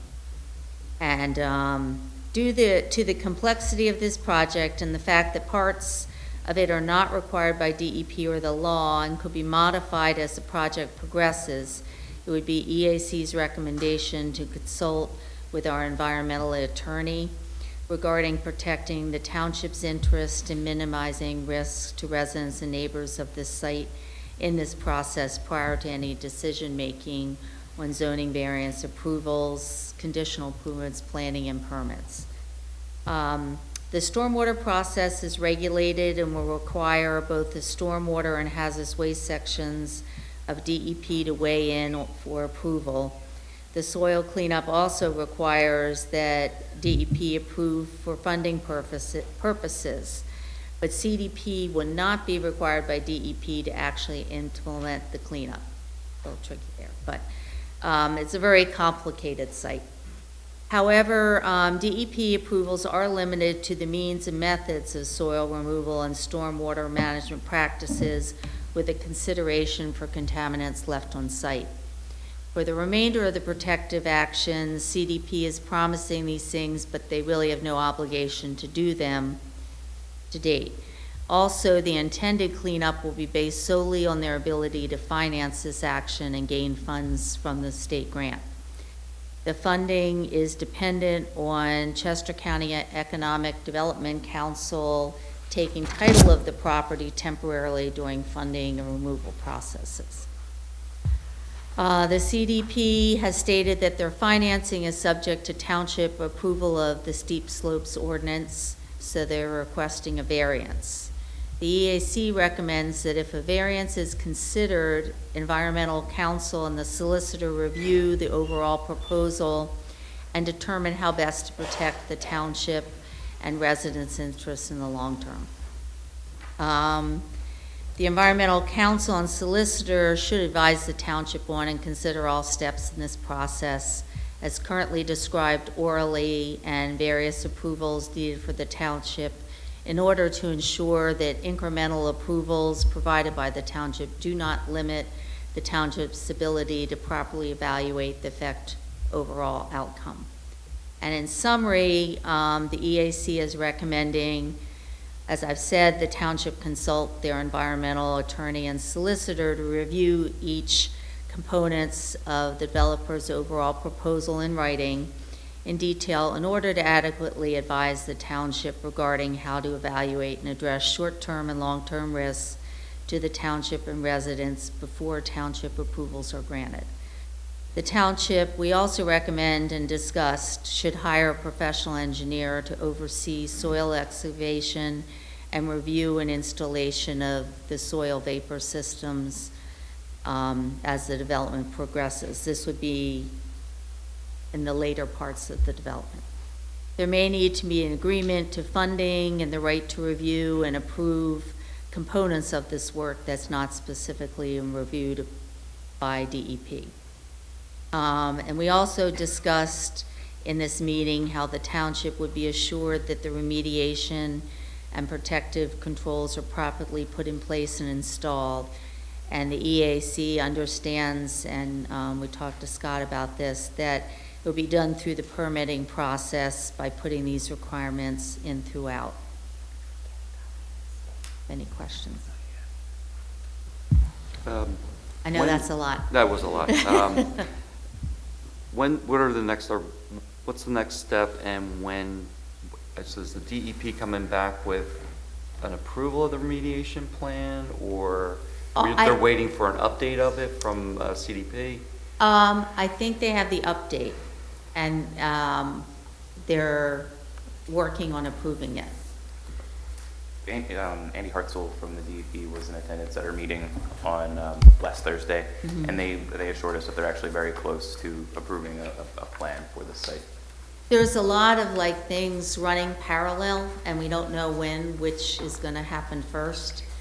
The work plan has been revised, DEP's approving it. Meanwhile, DEP is working with the responsible parties for their remediation. That's a bit slower process. They're not as motivated to make it faster, plus there's big regulatory process and review steps in that way. And a driving factor is I think the developers want to come before the zoning board November 28th to get a variance. Yeah, so I don't know when things are going to get done in timing for that.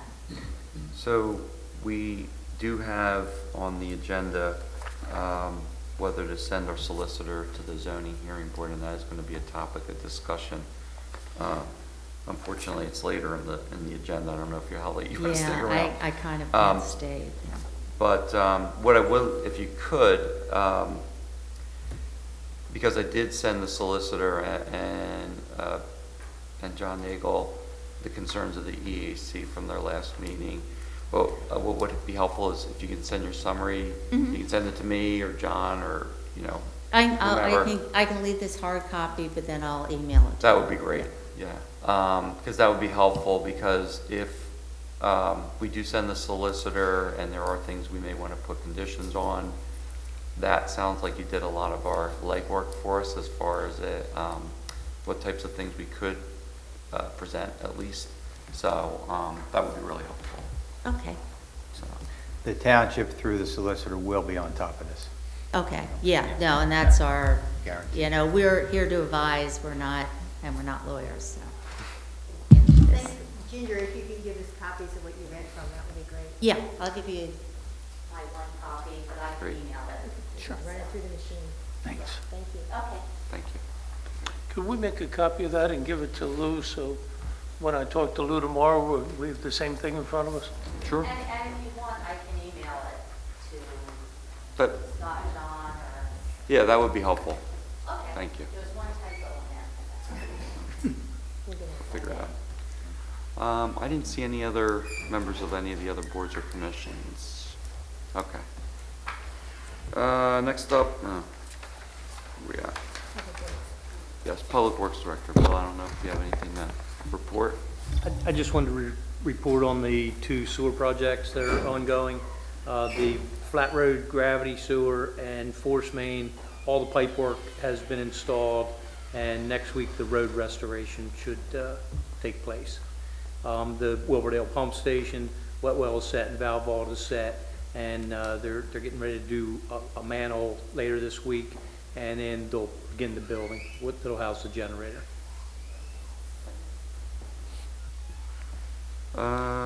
Next up, Codes and Life Safety Director. I don't see Ken. Okay. Police Chief. Chief, I don't know if you have anything to report out. Good. Yeah, we got your report. Yep. Planning and Development Director, Scott. Oh, just, all right. Well, Zoning Officer. He's. But at least you're here. Township Intern. I think Christine already did her part, and then Township Manager. I don't know. John, anything besides your report? My report's been submitted. My comments will be as part of the budget presentation. Okay. Next up, acceptance of the Treasurer's Report as of September 30th. And- Oh, okay.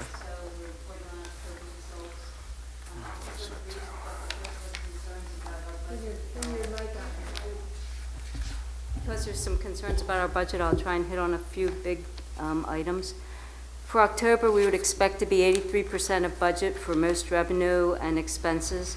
For October, our real estate is 100% collected, and we have some delinquent collections too. But our earned income tax right now is only 64% of plan. That's a really hard number to predict, and when we did our budget, we were looking at 2 years ago when there were a lot of bonuses paid locally, and it really added to our income. And this year, that didn't happen, and a couple pharmaceuticals are really lagging in their numbers. So we're going to fall short on that number, which is a budget of 5.4 million. We'll probably make 5.1 million. But on the bright side, we have real estate transfer taxes, which is another tough number, as you said, comes from our developments. And so there, we are 127% of plan, which should help us make up the deficit on earned income tax. On the building side, which you mentioned, with all the building here, we should have a lot of permits. That's a really tough number to have too, because you don't know when it's going to happen. We see a lot of plans come through. We don't know if it's going to be this year or next year. We try and predict that. Right now, our building permits are 82% of plan, which is very good. We project to be on plan for that, but the mechanical and electrical permits are a little lagging. So we're still optimistic that we're going to make that number for the year. On the expense side, overall our expenses are 75% of budget, which is really good for the year. We have some savings in payroll, engineering, fuel costs have been down, and maintenance we've put off on some things to save money there. Our cash balances are healthy. Overall, we have, including our sewer fund, we have $15 million. And so we'll discuss more when we're going through the budget to help you understand what's going on there. I'm asking that you approve the treasurer's report for October as submitted. I just have one question. The earned income, the transfer taxes, the 127% of budgets year-to-date through October does not include the expected $850,000 additional from the Liberty property sale. No, and that's correct? going to help So us that's make up for the deficit. over and above, right? That's over and above. Right, okay. Plus, we will have more settling on the sale of the Public Works building next week. Yeah, the tentative settlement date is next Friday. That'll bring in about $500,000. Right. The 850 that was referenced, that money came in late October, so we should see that money actually next week. That's how, it takes that long for the county to get that money to us. Make a motion to approve the treasurer's report? Is there a second? Second. All in favor? Aye. Next up, ratification of payment of bills through November 9th. Personally did not have any questions about that.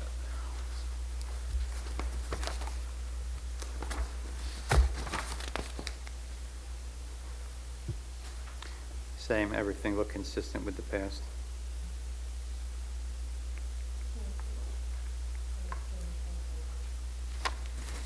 Entertain a motion? I'll make a motion to approve the payment of bills through November 9th, 2016. Is there a second? Second. All in favor? Aye. Aye. Next up, old business, Saint-Gobain lighted sign. Okay, Joe. They have removed the lights. They're in the process of applying for new signs, and they're getting me the lighting details of how they're going to illuminate those signs. So that's, I'm just waiting on that, and then they'll start replacing the perimeter signs. Okay. Next up, Linden Hall and the Hibbert House, which is next to the Clues and Strawbridge property maintenance. Linden Hall, I went out with Steve Miller from Codes and Life Safety, and we did an inspection of the property, and he has written a violation notice that was sent to the property owner. Okay. The Clues House, I've talked to the manager on site. He is talking with the owner about what they can do. I'll keep on top of him to make sure he follows up with that. And if we're not getting compliance with that, we'll do the same thing that we did with Linden Hall. We'll do with that property as well. Okay. Any questions? Yes. Can't Yeah, you hear want to? We can't hear you. Okay, I'll tell you what, say your question and I'll repeat it for the audience. Yes.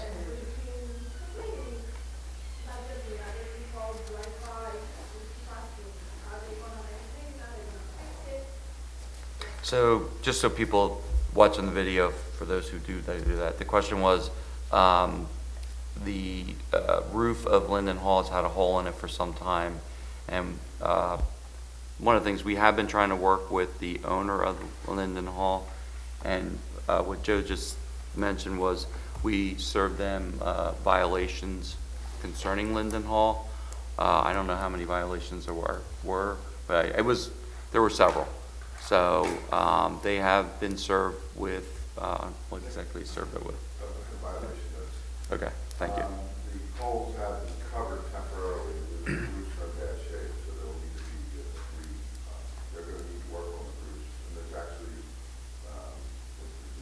it looks like we're going to get that work done. Okay. So, yeah, we're trying to stay on top of it. We have to go through a process, but they were served with a violation notice about that and a number of other things. Sure. Next up, plans. First up, motion to consider approval of Resolution 31, 2016 for the preliminary final land development plan for Immaculata.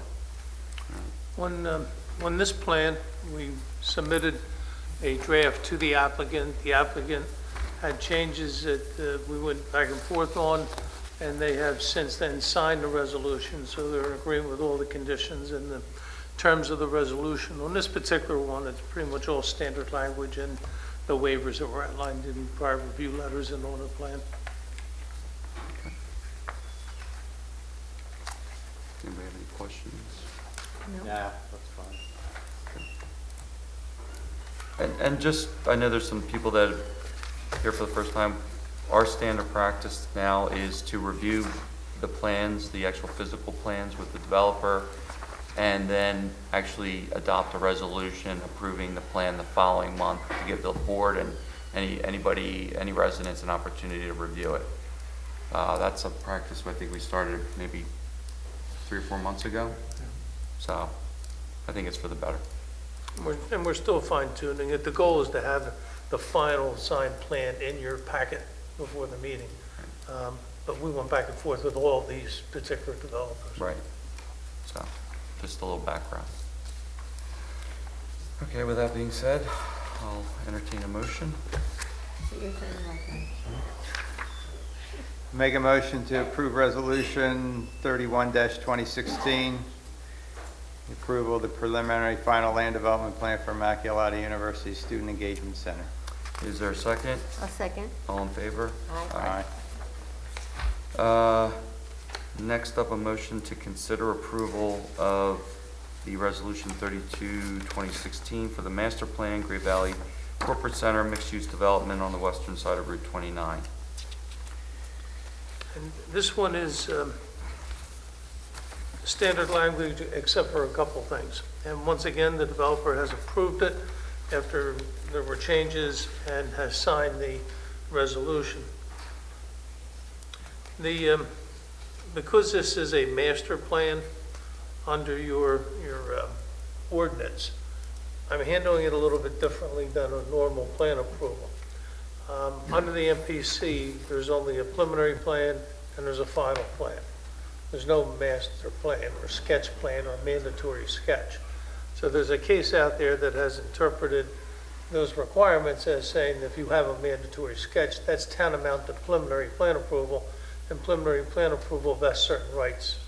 And you over and above what your ordinance vests in a master plan. So I added a paragraph that this is not a preliminary plan approval. Now, there are certain rights vested under your ordinance for a master plan. Those would apply, but not all the vesting rights of a preliminary plan approval.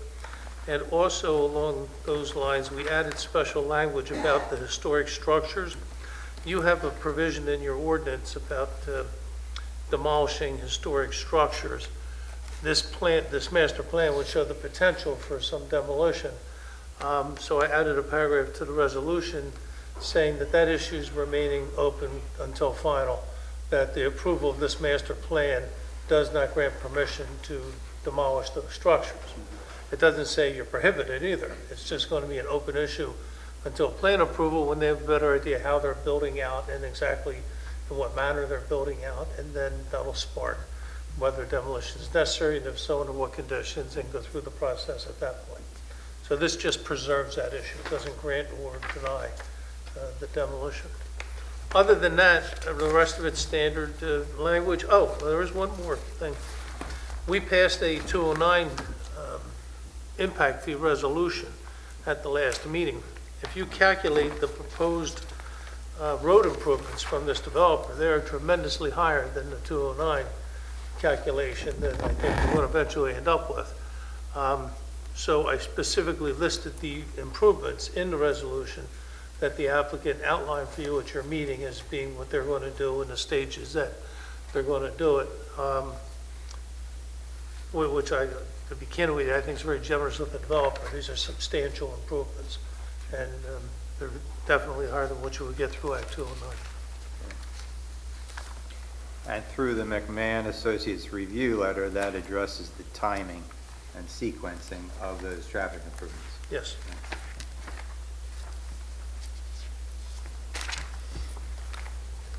Lou or Gary, did you have anything to comment, or?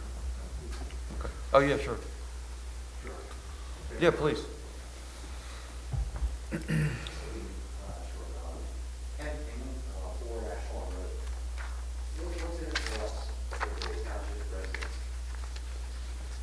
Well, a lot of these things are the road improvements.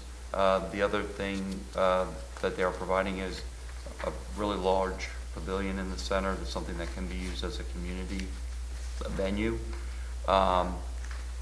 What's there now is a lot of corporate space, and we're looking into more mixed space, which is something that is a lot of what we're doing on Route 29. It is Great Valley Corporate Center. So a lot of the buildings that they have now, what they're trying to do is renovate all those, remove them, and then put up newer structures mixed in with residential. You go down Flat Road, reach 29, make a right turn, you reach the traffic light right there, make a right, and it's on the right and left side. Okay? That little corner, right, yeah. Yeah, there's about 11 or 12 buildings that are there right now. And they've been vacant for several years, which is the issue. It's, what, 7 Yes. buildings have been vacant? 9 buildings have been vacant? Yeah, I mean, and the other thing is they're providing a lot of pedestrian access over there. Better, I would say, better road structure over there. Flat Road will not actually be on Route 29, so it'll be less attractive. And I know the gentleman earlier brought that up. It'll be hopefully less attractive to people going down there. So, so yeah, I mean, that's probably the large part of what we're getting. So. This was, one of the other person who said earlier this evening. What is it, businesses want to come here, build it, want to build it here now, and we just need to make sure that what do we get out of it? Right. Well, I think one of the other things we're getting out of it is this development. The Great Valley Corporate Center has long been very important to the township. And to have 9 vacant buildings for many years, we can't let that continue. So if they're putting in something that's going to continue the attractiveness of the area, we're in favor of it. So, and this is the first time I've been to a meeting with quite a number of you.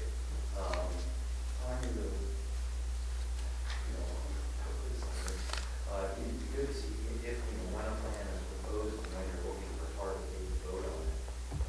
Maybe people were to read stuff that you better get over by such and such. Well, the other, okay. Yeah, when a plan like this or any plan is proposed, it starts at the planning commission level. First goes before them, they have sessions, hearings, and then they make a recommendation to the Board of Supervisors. We review it, take at least a month, go through the resolution process, and then decide.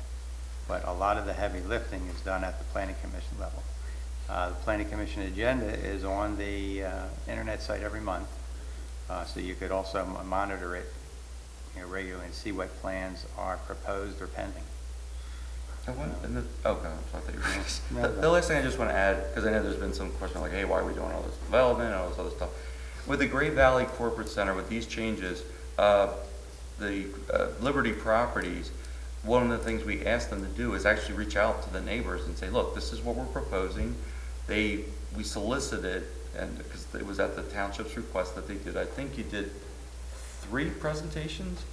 So, we're reaching out to, we are trying, and it started with San Gobain. I know you're right over there, but we started that process of when developers come in, and again, some of it, they don't even have to do those things. In the case of San Gobain, they didn't have to come in and do the presentation, but they did because they want residents to, if not embrace it, but at least feel like they've had some input to it. And so we started with San Gobain. We did it with Liberty Properties, kind of a roadshow, if you will. And residents did get an opportunity to see the renderings well before anything happened, and then put their input on it. So we want to continue that practice. Maybe what we can do is when there are larger developments, we can maybe put in our newsletter so people are more aware of it. We are trying to communicate that out. And if you're not a subscriber to the newsletter, please do, because there's a lot of great information in there. Just as a reminder on that point, we actually, on the website, we have currently about 4 pages of pending developments. So you can, on that, Scott updates it every month, but that'll give you a snapshot of everything that's going on in the township and kind of where they are in the process. And I just want to echo one more thing is, as the township moves towards the new website, one of the things I'm most antsy to do is have a planning section that has all of our plans viewable on our website. So that will be much easier when we move to our new vendor.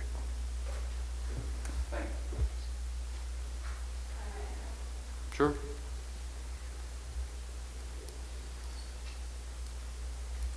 So regarding this construction, for 600 new residential units on top of the 9,000 that are going up right now, did everybody do a real traffic study? Did you consult with the school district and the school board know about this? So yes and yes, that's the short answer. So the traffic study was actually very extensive. I want to say it was something like about that thick, and that worked with our own traffic consultants. All right, it was thick. Is that thick? Yeah, it was fairly thick, and we ran it by our own township traffic engineer to allow them an opportunity to review it.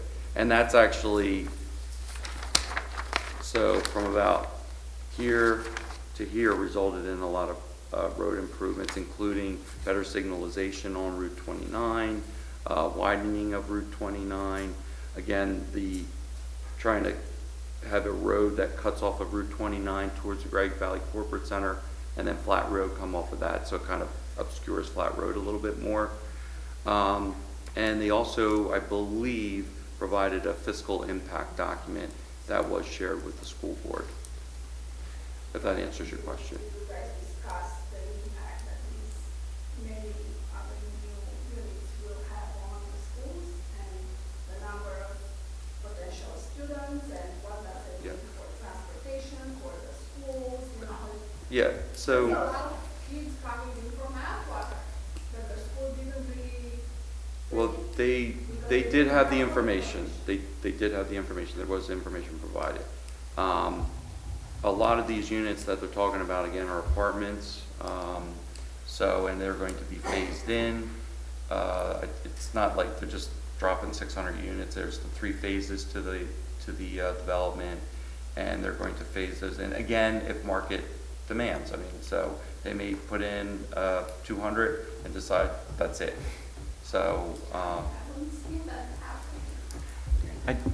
Atwater would be, elementary level would be going to Charlestown Elementary, right? No, it is Katie Markley. They're putting them over KDM? Yes. That's, well, there's room, well, there always was. The further part of Atwater is T, but it doesn't impact us. True, the rear part. There are many hundreds of units that are Great Valley School District and Katie Markley impact us. but they did. And impact the middle school and the high school, because we cannot expect every potential buyer to be a single person or somebody, past their prime who will never have kids. Yeah, I mean, And then another thing, where are all these cars gonna go? Because everybody's gonna have at least Can I, Yeah, go ahead. I just want to speak to the transportation issues. This has been something that has been discussed not only internally several times, with the county several times, between traffic engineers for the development and also with the township. What the applicant is proposing is a very extensive transportation improvement system, one of which is an adaptive system on 29 that will not only take into consideration the traffic generated from their project, but will also help all of 29 better flow down to 30, which we're also looking at doing an adaptive signal on Route 30 as well. Yes, but all of these things are gonna take years, and the traffic is now. No, You they're- try to go anywhere on 29, on Sweet Sport, on 401, and No, every other road. No, that's not true. That's not true. I live in, well, I obviously live in the North End. I work, There are times I, when you cannot go anywhere. I work at Route 29 and Sweetsford Road, and the minute that they opened up 202, a lot of that went away. And that, it is, I mean, I travel it every day, so I mean, I have firsthand. They ask any parent who's out there driving their kids to practices, trying to go anywhere between 4:30 and 6. I travel on all those roads. Be downtown Napa, it shouldn't take me more than 10 minutes from home to downtown Napa. And I go there when I go midday, try to go. I can't speak for going to Malvern. I mean, I can't speak for that, so, yeah. I try to go anywhere and it's not working. So where are you gonna put extra cars? Well, That's the kind of traffic I'm asking, because you did have a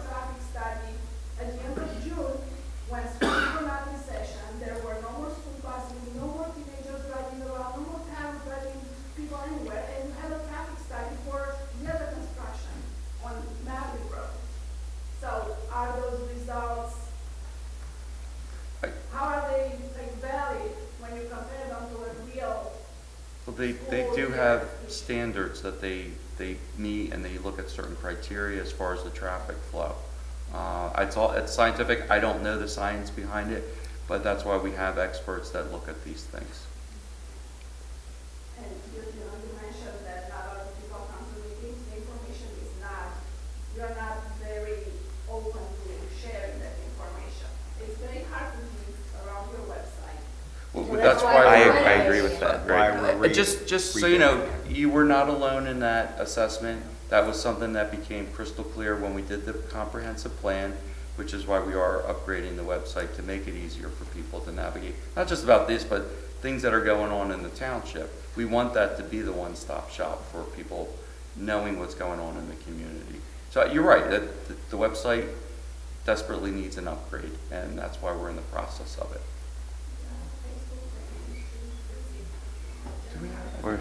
Yes, We do have a Facebook page as well. I'm not a Facebook person, so I don't know these things. Yeah, we do. Yes, we do. I think the police do as well. You guys have your own Facebook page, or is that part of the township? All right, I'm wrong. All right, just the township. Just one. So, I would also encourage, if you ever have any questions, please don't hesitate to give me a call. I would be glad to sit down and walk through any plan that we have in the township. Any other questions? Yeah, sure. The traffic studies that have been done, are those done on one-off, as everyone redevelopment comes on, or is there one sort of aggregate one that needs to account all of the redevelopment? So, okay, Scott, yeah. I was going to say, overall, right now, we're actually moving through an Act 209 study that's going to be looking at the township as a whole. Typically, what will happen is these projects will come in project by project with a transportation impact study. It's not to say we look just at that particular project. We will look at it, as a township as a whole. The Act 209 study will really give us an opportunity to look at intersections that maybe not be operating to a certain level of service that we'd like to see. It will propose improvements to those intersections, and it will also calculate a transportation impact fee that new developments will have to pay in the future, which will allow us to do some of the improvements that are laid out in the study. Can you identify yourself, name and address, please?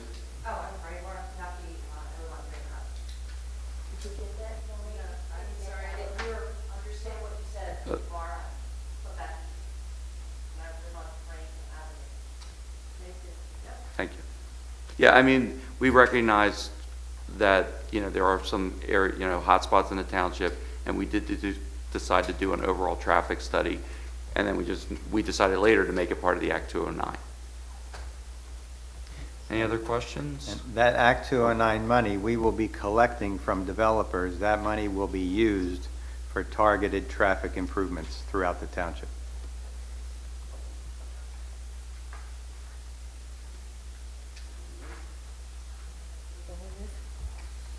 Yeah, I'll entertain a motion. I'll make a motion to, I'll turn this on first. I'll make a motion to approve resolution SLD 32-2016 for master plan approval for Great Valley Corporate Center. Wait a minute, I think you got the wrong. Do I get the wrong one? No, that's the one we were talking about. I'm sorry, I'm looking at the wrong one. Okay, is there a second? I thought you said Second. the wrong one. All in favor? Aye.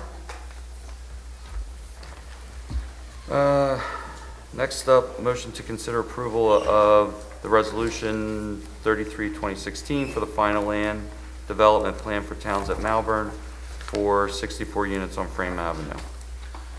Once again, there was some back and forth on this resolution. The applicant has agreed to everything and has signed the resolution. The only thing is that the subdivision number or plan number has to change a little bit, so they need to come back and sign it again. But they've signed to agree on all the different terms. The standard language in this resolution and all the waivers are those that were discussed and shown on the plan and review letters. The only thing unusual about this plan is the situation for sewer. This developer is installing sewer facilities that will address more than just his particular development. And that's embodied in another agreement between the township and the developer to do this work and then dedicate these facilities over to the township. Is that actually signed at this point, Bill? It's ready to be signed. Okay. Well, we want to make sure that's signed before these plans are released. And they're making all those sewer improvements at their cost. Right. Bill has more details. I wondered if you want to get greater detail about it. No, I think I've heard it about the Right. Okay. Any questions from the audience? Okay. I'll entertain a motion. Make a motion to approve Resolution 33, 2016 for final land development for the towns at Malvern, Section 2. Is there a second? A second? All in favor? Aye. Next up, motion to consider drafting a resolution for preliminary final land development and subdivision plan for Sweetsford Square Apartments, LCAL at 5052 Sweetsford Road for 244 units.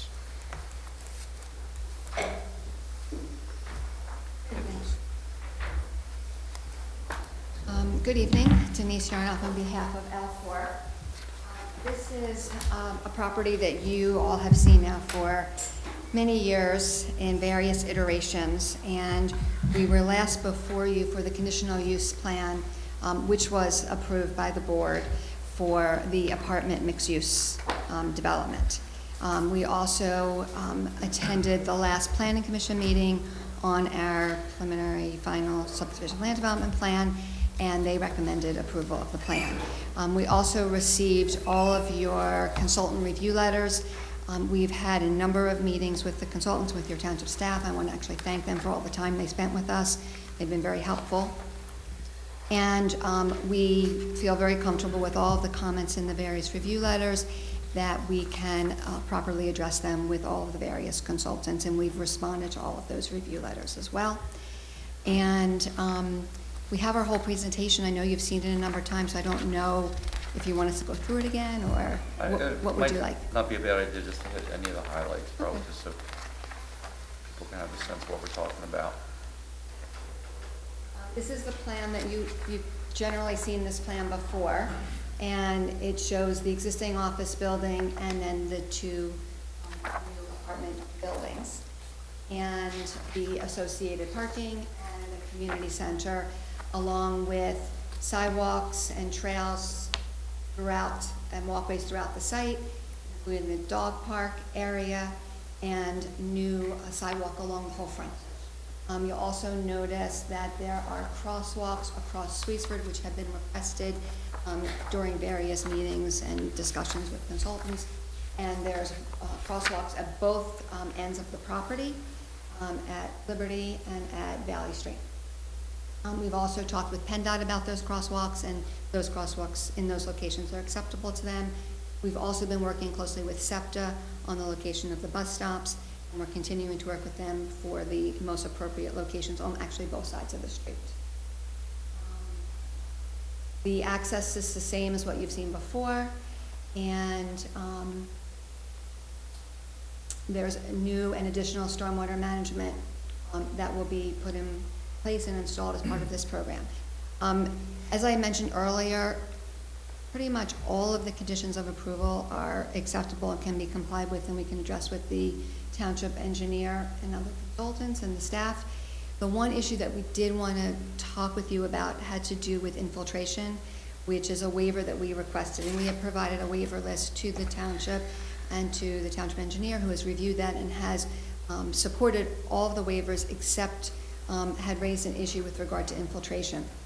And while we certainly understand that infiltration is important and is certainly appropriate in many locations throughout the township, both Elcor and Brandywine Realty Trust have very significant concerns on this particular site because of the karst geology and the potential for sinkholes. We have proposed a very sophisticated and extensive stormwater management system, but it does not include infiltration because of the concerns for potential sinkholes. There has actually been a sinkhole in this property. There have been sinkholes in the vicinity of this property. There's been a very significant sinkhole that was actually a Vanguard building right down the street from this. Fortunately, nobody was injured. It occurred in the evening hours. And so there's a lot of concern about adding stormwater directly into the ground. So we are seeking a waiver from that provision, and I think that your engineer had some other suggestions for that and had suggested that we talk with you directly about that particular waiver. We also have our engineer here who can provide more detail on that if you would like to hear that. And we also have obviously people from Elcor that can tell us a little bit more if you want to hear more about Elcor. And we also have our traffic consultant and our architects if you need information on that too. I will show you.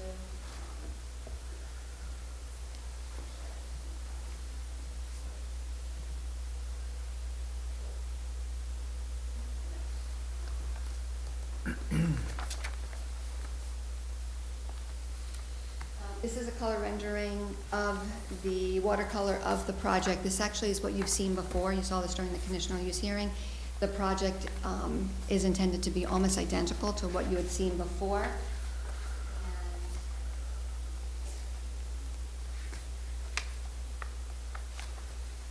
And this is another rendering of the proposed building.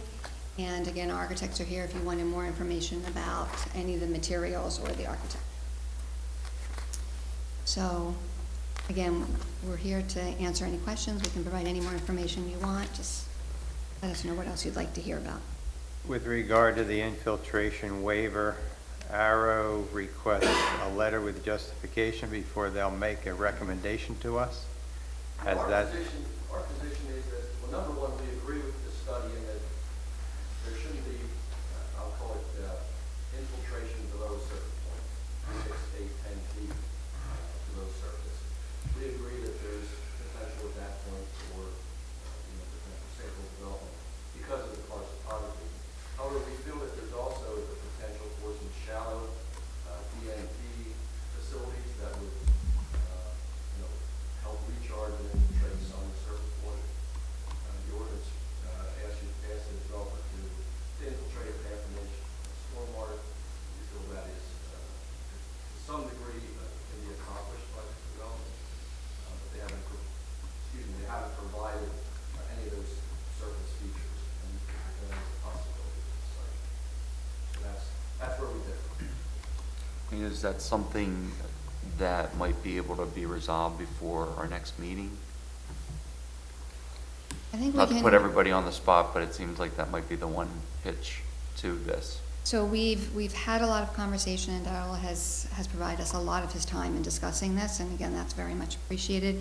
I think that at this point, there is such significant and serious concern from Elcor and Brandywine to add any water, whether it be 8 feet or it be very close to the surface, just because of the potential and the serious risk of it. As I said, we have a very sophisticated and significant stormwater package that's being proposed that meets most of the ordinance requirements for this particular one. And Keith had actually done an incredible explanation of this at the Planning Commission meeting. I'm not sure if you guys had left by the time he was doing that presentation, but, and I'm not going to suggest he goes through that whole outline again, but I think that he might be able to give a little more information technically than I can. So I'm just going to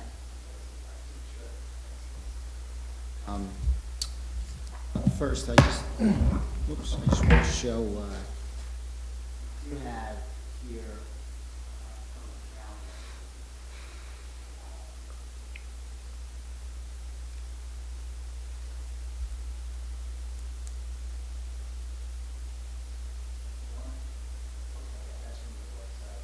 so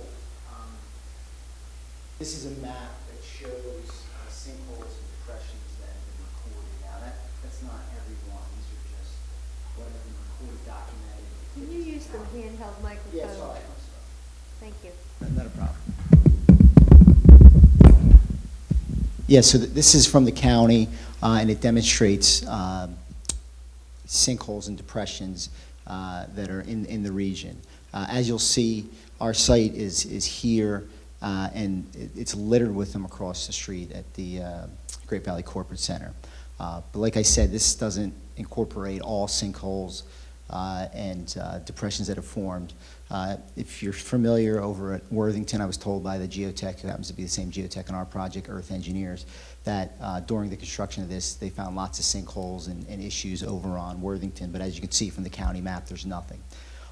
This just happens to be shown because they were documented and sent in. But as you can see, the region in general is littered with them. So we have concern. Earth Engineers who worked on this did mention that there was an incident, and Daryl and I, we've been talking about this. They've been searching their files. It was a number of years ago. They're struggling a little bit to actually find the documentation on it, but they have claimed that there was a sinkhole on site that they did address. It was something I think that was done aggressively. It wasn't reported to the county or anything like that. So I did want to just show you that, that's the basis for our data on the concern there. And if I can go back to this overall rendering. And so what we did, considering that the client had these extreme concerns about sinkhole formations and sort of threats to the site and health and safety, we had to do a lot of things with the stormwater design to sort of to mitigate for that, because infiltration is a great way to eliminate the Delta 2 storm, which I'm sure you guys are familiar with, which is that water quality volume, and sort of treat it and deal with it. Typically what happens in a normal hydrologic cycle is the water will infiltrate into the soil, and then it kind of migrates through the soil, gets filtered through the soil, and then will pop out in a stream or an erosion ditch or something. We have just down off the site the formation of what appears to be an erosion ditch, and probably water, if it were to infiltrate in the site, will migrate down and eventually pop out the hillside there. So what we try to do is we tried to design a system that would best mimic that same hydrologic cycle. And without infiltration, so what we do is we treat it at the source with some water quality inlets that we have provided. The water goes through those water quality inlets, makes its way down to our detention facility here. It goes into a sediment forebay, which provides some additional treatment and takes out some of the solids. Then what we have is, after the forebay, we have this sort of meandering, low flow wetland channel, so that the water kind of filters its way through the wetland plants. The wetland plants will absorb some of the nutrients as well as provide some evapotranspiration. It's probably about like 6 inches to a foot deep, that low channel. It falls over a little spillway and goes into our main wetland basin, which has a deep pool in it, so it'll have plantings around the outside. It has a center deep pool area. The water goes in there. There's a lot of biological activity in there to treat the water, as well as a thermal control, because we're taking the water out of there for that water quality volume. We're not taking it off the top of the water in the deep pool, but it's a few feet down. There's a thermocline. Once you get below that thermocline, you get a temperature drop, and that provides some temperature control. It comes out of that basin, goes into a level spreader. It's like a stilling basin level spreader, even after it's out of the basin, again, to provide a little bit more treatment. And then there's some stormwater management channels where the existing basin discharges about here, and there's a channel that runs off in that direction. It's a little eroded, so we met with the Conservation District. What we're going to do is we're going to actually enhance that as a bioswale. So it's going to get even a final level of treatment there. So we have this multi-tiered sort of treatment train of BMPs that we implement to sort of offset the infiltration approach. And on the northwest corner, we have an underground facility here, and because we're not infiltrating, what we're doing is the water goes into the subsurface facility, and since it's not infiltrating into the ground, we're actually having an engineered media. It's an 18-inch engineered filter media that goes in there with an underdrain. So it replicates the concept of infiltration. It kind of filters through the soil. And then we have an orifice that drains that water quality volume out over 3 days. So it's an extended period of time. Same thing down there, that water quality volume slowly comes out over a 3-day period. So it filters it just like infiltration, slowly releases it over 3 days. Then it goes into this little bioretention rain garden facility here, a little more treatment there, and then it makes its way out to Sweetsville Road again. So we're trying to replicate it as much as we possibly can. And frankly, this is a lot more complicated and more costly to do than just a straight infiltration facility. But we've done this because of the concerns that the applicant has about infiltration, the possibility of sinkholes opening up, and you know, somebody's car possibly be damaging in a parking lot, or God forbid it affecting some of the buildings out there. So that's sort of where we are. There's no guarantee that we can avoid the sinkholes if we infiltrate, and with that, the applicant has asked us to come up with this alternative design. I will also note that we did meet with the Conservation District and DEP twice to go over this entire program, and they're pretty much on board. We met with them first conceptually, went through everything, got some feedback. We went back, we essentially finalized the design, met with them again, got a few other points of feedback, and then we made our NPDS submission. So we intended to go through the rigorous test of an individual NPDS permit because it is a Valley Stream watershed. So.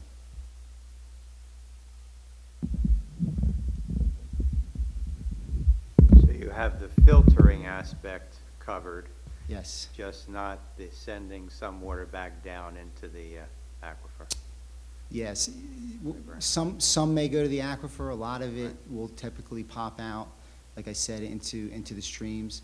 The reality is, when it goes through an infiltration process, you'll get most of your treatment you'll get in the first few feet.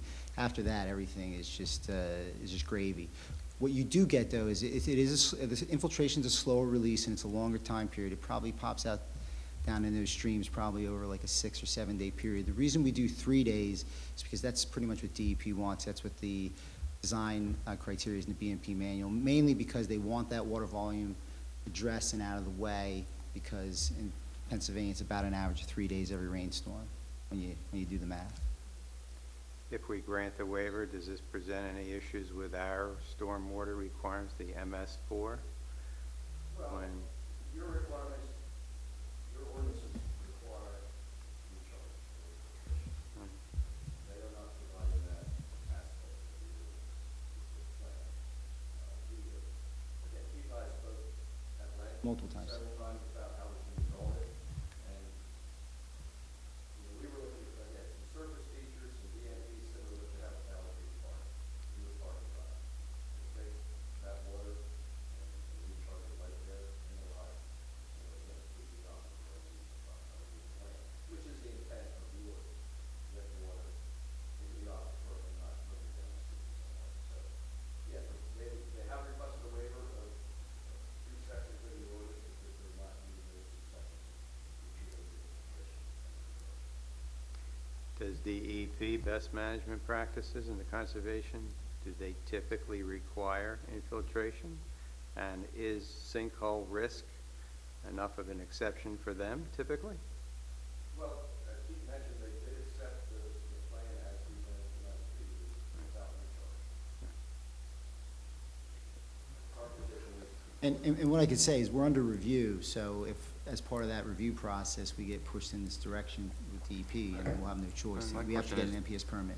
The system that you're putting together, is it, even if it's not like doing the letter of the law, the ordinance, is it obtaining or achieving the objectives of the ordinance? for the most part, yes. Okay. And they've done a fantastic job in water quality. Right, because that's the key for me. You know, we have the ordinances to try and, you know, make sure everybody's doing the proper stormwater management. But if they don't do it exactly to the ordinance, but they're achieving the objective of the ordinance, that makes it a little easier to accept, as opposed to asking for a waiver and they're not really achieving the objective of the ordinance. So that's what I would just like to know. If they are, and it sounds like they are putting in a lot of work to try to do that without adversely affecting the property, then that would be acceptable to me at least. But I would just want to make sure we have reasonable assurances of that. Yes, you have reasonable. Okay, okay, good. What's, They are meeting go ahead. the general intent of the ordinance. Okay, that's what I want to make sure. Yeah, and if you look, 'cause I've been down this road a number of times with a number of projects, and because some sites just present themselves as very, very difficult to infiltrate. And I've worked with DEP closely on this, and if you actually read the language in Chapter 102, it says you're required to manage the Delta 2 volume. That's the target volume. Now, DEP's guidance is infiltration. They believe that to be the best way to do it. But they don't specifically say well, they specifically say recharge and infiltrate it, but then they further go on in Chapter 102 to say if you can't, you have to demonstrate how you manage it and how you replicate the hydrologic cycle. That's why we kind of go through these shenanigans. So. Daryl, do you share their level of concern with the danger of sinkholes? Can I guarantee that sinkhole won't open up? Absolutely not. Our professional geologists review their geotechnical report and he makes his recommendations. And he believes somehow further recharge will be enough. That's our position on it. We're able to do a great job of water quality. He has accepted the plan as presented. The newer ordinance does require recharge, and we would estimate at least attempt to do some type of recharge. But that would increase the danger of a sinkhole opening up? Yes. Okay. Yeah, I'm okay with the waiver there. The sinkhole risk is, there's a lot of sinkholes in this area. There's a lot. Yeah. There's one Yeah. behind my house, yeah. Well, I mean, and there are buildings there already, so, I'm assuming, hopefully that means there's already been water there and it's not gonna produce any sinkholes, but, I mean, it sounds like as long as you're managing it, I understand the concern. It seems valid what you're trying to achieve. Again, as long as it's achieving the objectives of the ordinance, it's easier to accept. The project doesn't go anywhere without DEP issuing their NPDES permit anyway. Exactly. And so far, they seem to be accepting what we're proposing. Well, this is just unless there's any questions, anybody else, or? Okay. And this is just the, I think, approval of drafting the resolution, which we would review next month. So, with that, I'll entertain a motion.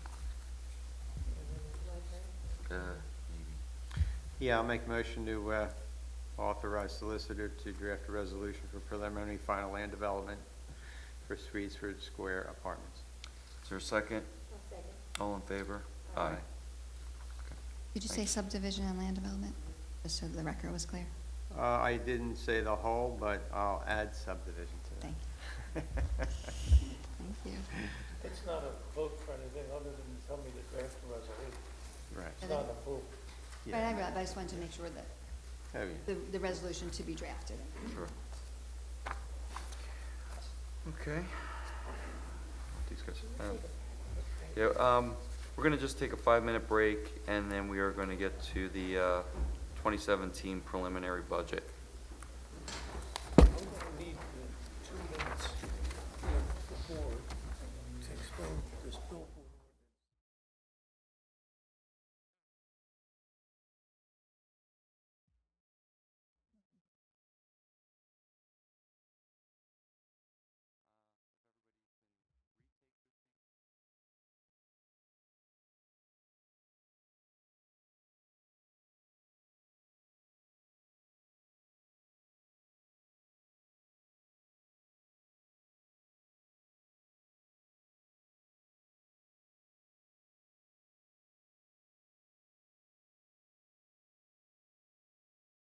John, whenever you're ready. Sorry about that. Sure. Just want to give an overview. There's been a lot of discussion about the next year's budget, and hopefully you can give some background and then get to the bottom line. And Kathy and Bill Steele are going to help me with parts of this, if I can work the clicker correctly. As was mentioned earlier tonight, this has been a process that probably actually started in July with the staff, and then we presented the preliminary budget to the board back on October 20th, met again on the 27th, and then again on November 2nd to go over our needs for next year. Tonight is our consideration of preliminary approval, and then we put the budget on display for 30 days and then considered by the board for final approval at our December meeting. I just want to briefly touch on this. We did a goal setting session this summer and also into the fall with both the staff and the volunteer boards and commissions, and as a result of that, these are the goals and priorities that came out of that. And major challenges related to those goals and priorities, and not going to get into that tonight. They're self-explanatory. As was mentioned earlier this evening, I'm not sure if everybody, there's a gentleman that was asking questions about this. This is actually, the map is kind of faded on this presentation, but this is an overview of all of the development proposed and in process in the township currently, as of I showed that a month ago. So you can point out the specific areas in the township. Not going to get into very specifics here, but I believe there's like 4 pages of development that's going on, and this gives you a snapshot of what particularly is going on, the size of the development, so on. And that all appears on our website. We'll start with the general fund, which is basically the general business plan of the township, where we provide our services for police, fire, roads, finance, administration, planning and development, recreation. Just about everything we do for general purpose comes out of our general fund. And this is a slide of our trending for our revenue expense trends. We made an accounting change in 2015 that resulted in about $1,300,000 in revenue that wouldn't have been recognized on a cash basis. We're now recognizing our revenues more on a modified accrual basis. So that's where those numbers went up pretty considerably in 2015. 2016, the board approved our budget this year with a significant operating deficit of about $440,000. We believe we're going to be much closer to that in reality, but you always want to budget conservatively, so that's the budget we went with. And then as we proposed the preliminary budget back in October, we actually did start with $1.2 million deficit, and over the process of all the workshops, we whittled that down to a little bit over $600,000. These are the major sources of revenue, and Kathy's going to help me with this. What I would say is that part of the challenge with the development going on here, to answer one of the questions that came up from earlier this evening, is we haven't yet seen the majority of the Atwater earned income tax money. It's been a lag, and I would expect that 2017 will probably be our first full year of earned income tax. There's an Act 32 that was passed several years ago that requires employers to withhold at the employer level, so it's not a self-service volunteer process anymore. So we should get those revenues earlier than to be for Act 32. You remember when the settlements started at Atwater? Settlements are just starting probably October, November. Oh, okay. Yeah, I think there's a sign out front that says there's like 100 houses already sold there. And so I think we'll see some we haven't gotten the November reports yet, but I think starting in November, you'll start to see a strong wave of these coming in. Additionally, you have the transfer tax, but I'll let Kathy get into the details of this closer.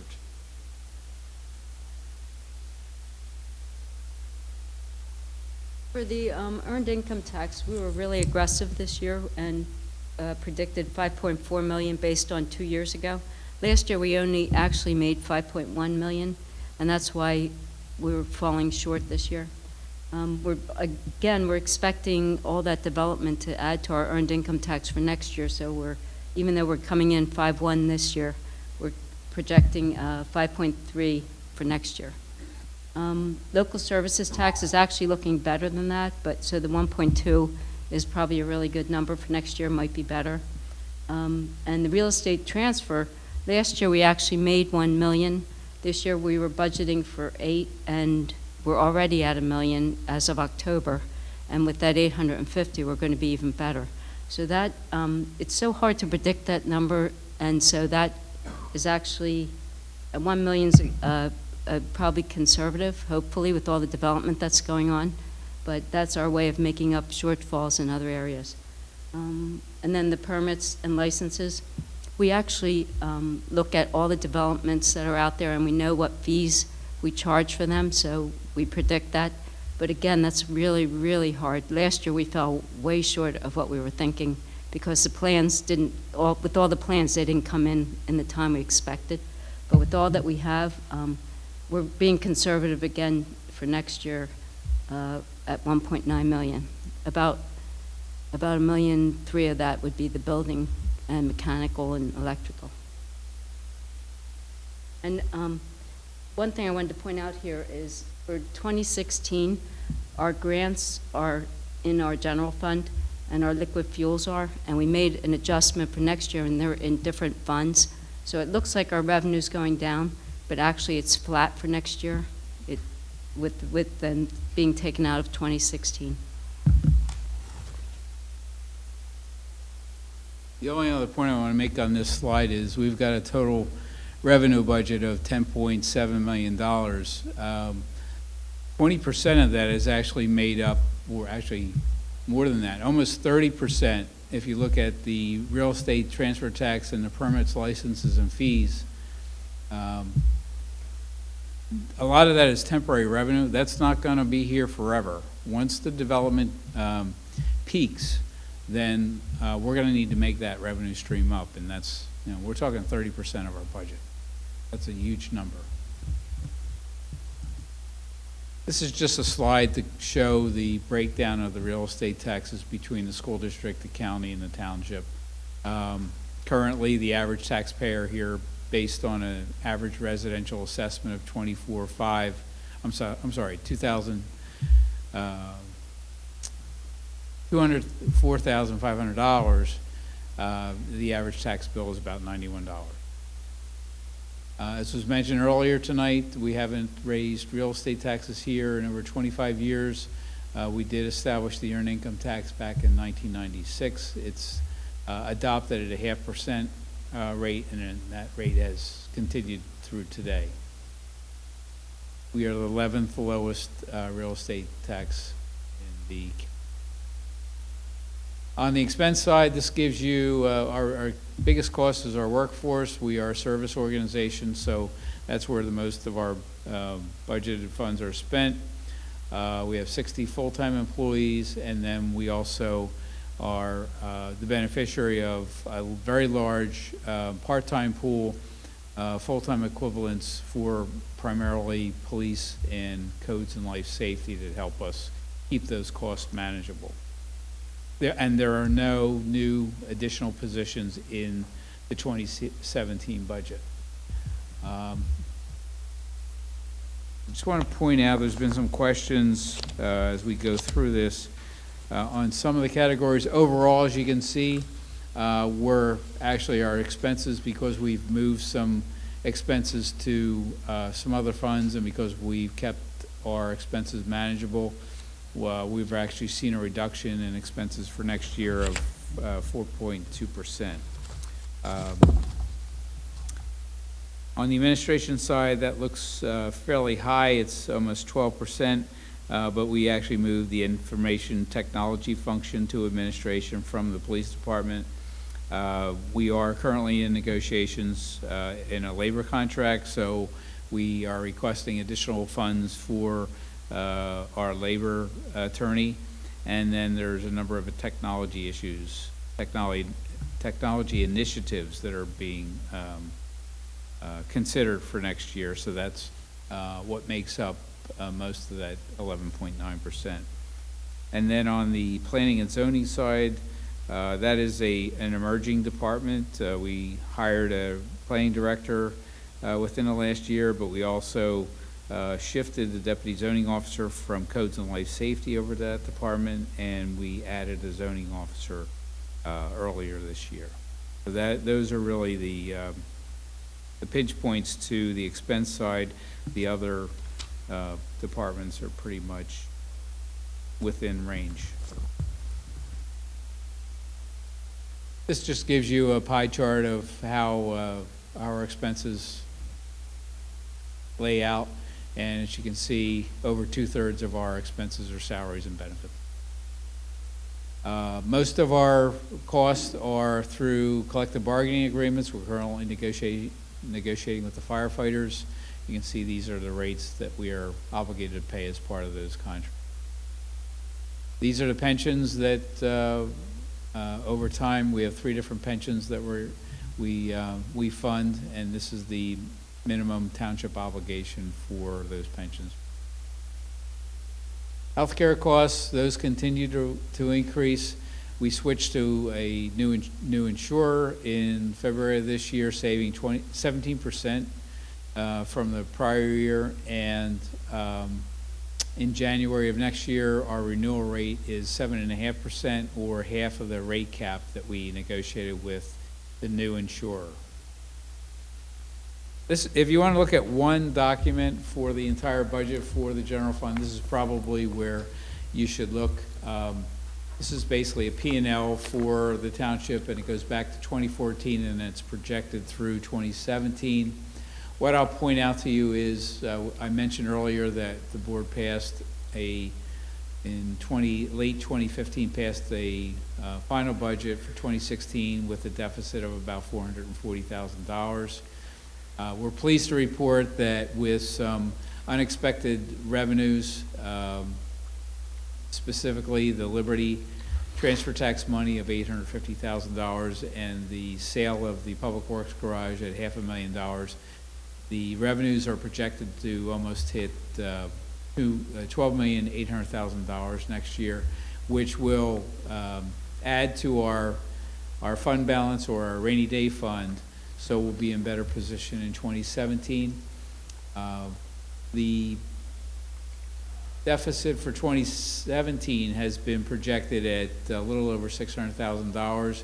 We heard some discussion tonight regarding the library in Malvern and the fire company in Malvern, so that if the board approves this, those additional expenses will be incorporated into this number, bringing it a little bit closer to $700,000. In June of last year, the board approved putting some money aside in a rainy day fund for years like next year. We have $1,750,000 scheduled for that purpose, and so if needed, we will use part of that to help balance the budget for 20. These are things that we just referenced as far as rainy day funds. General fund has, and the capital improvement fund have capable balances in there. We keep 2 months of expenses in an operating contingency. I mentioned the tax stabilization of $1,750,000. So we have money set aside for rainy days, and we'll be using, if we need to, some of that next year. We have a long-term road plan that we started last year and will continue into 2017, and we also have a long-term capital equipment plan that we started last year and will continue. When do the dividends start coming back under the new health insurance plan? They usually come back after the 3rd year. After the, so that's not Yes. for a couple more years? Yeah, they have to build up enough of a reserve, and then once we show a track record, then they'll be issuing those dividends off of that. We also get rate stabilization, or multi-trust discounts, which, like your own personal insurance, if you have more lines of insurance, you get discounts for that. There's some other credits that we are eligible for as well. Okay, so those also don't start till the 3rd year? The multiple lines starts right away. There's another one that doesn't come to mind right now, but they offer multiple types of credits for that purpose. There's rates. It's called a rate stabilization fund, similar to the tax fund that we have. It keeps rates stable over time once you build up enough of reserves. Kind of a return on your original investment. So, in addition to all that I mentioned, some additional ways to further resolve some of the deficit is to apply for more grants and offset expenses. The staff does a great job here of applying and coming up with grants that help defer these costs. As I mentioned, wages and benefits are a big part of what we do, so we're pretty much locked into those agreements. Operating expenses are about 11% of our total budget, so those are fixed costs that we need to work through and see if there's some incentives to save some of those costs. And we continue to work on fee schedule changes. All the departments have been asked to look at their fees, make sure that they're at least covering their costs, and we'll be recommending, I don't have specific tangible numbers for the budget for tonight, but when the board reorganizes in January, we'll be recommending some changes to the fee schedule that help bring some additional revenue in. With that, I'm going to turn this over to Kathy, who will handle the capital fund.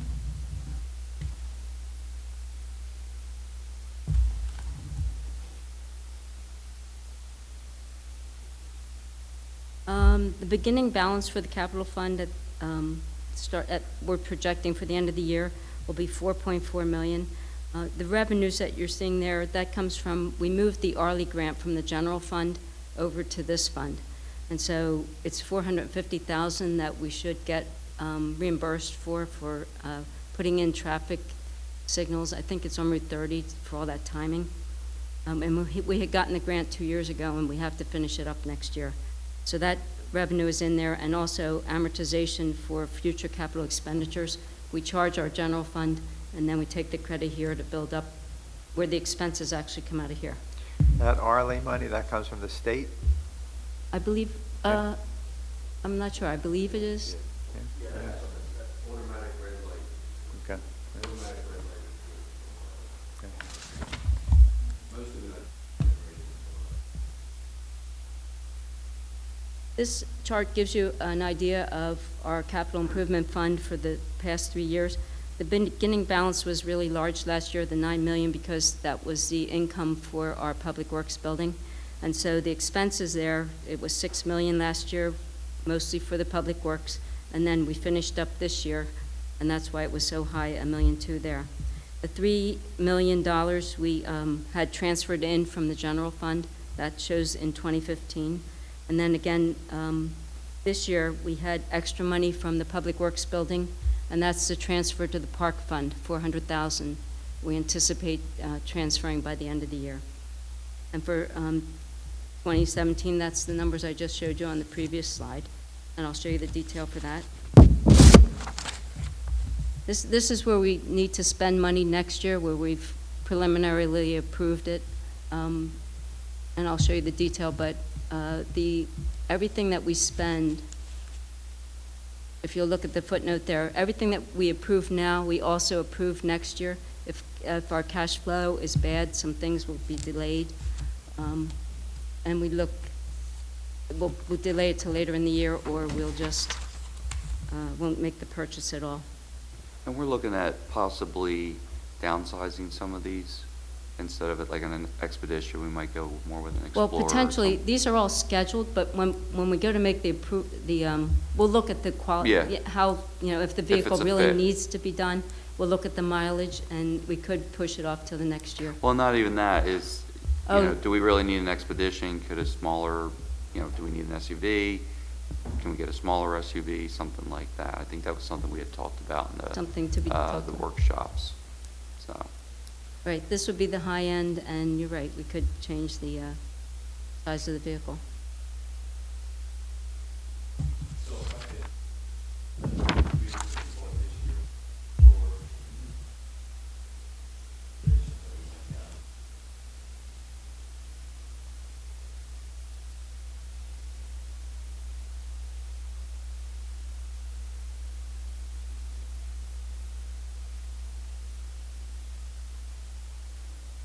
There's items in we do.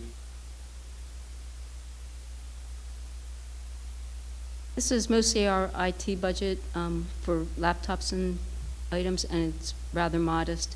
We're going to start replacing traffic lights. We have 30 in the township, and we're doing 1 per year with the oldest ones. And so that's the 25,000 on the bottom. This is our proposed budget for capital improvements, and we listened to the residents, and for next year, we put in 150,000 for the Spring Road culvert construction.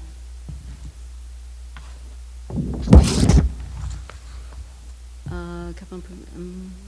This is, mostly, these are expenditures, we're, on the top, we're doing the modifications. We already did some for our downstairs storage, and this would be for the, instead of, rather than, we're looking down the line to change the building, but in the meantime, we need to fix what we have.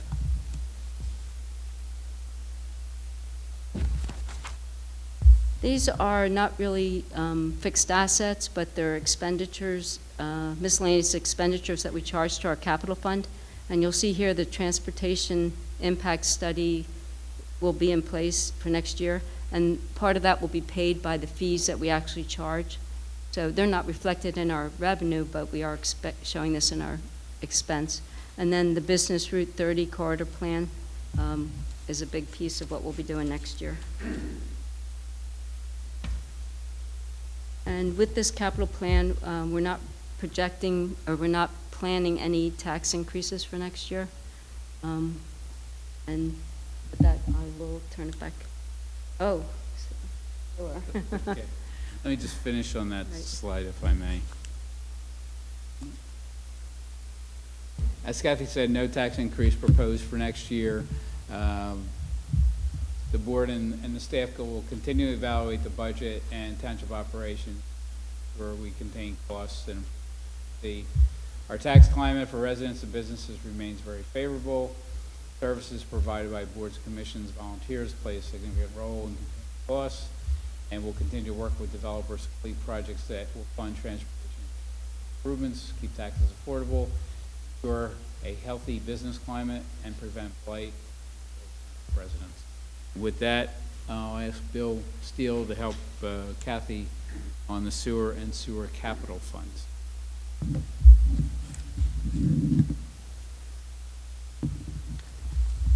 We've already talked about this at our meetings, but we'll go through it again for our residents. The sewer fund is made up of the operating fund and the capital construction fund.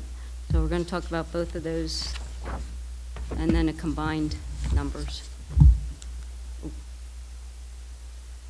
Our sewer rental income, that's the fees that we charge our residents. Right now, it's $90 per quarter, and then we have some high volume customers. And the last time we increased the rate was in 2014. And when we have new developments, we do try and get, we ask the developers to pay for the infrastructure in their particular developments, so it's not an additional cost to the township.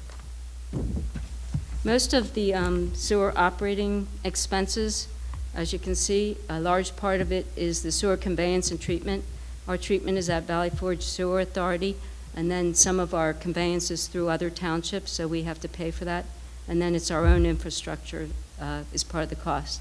And then the other large section is our debt service, which we have $20 million in bonds that have been over the past 20 years to pay for our pipelines and our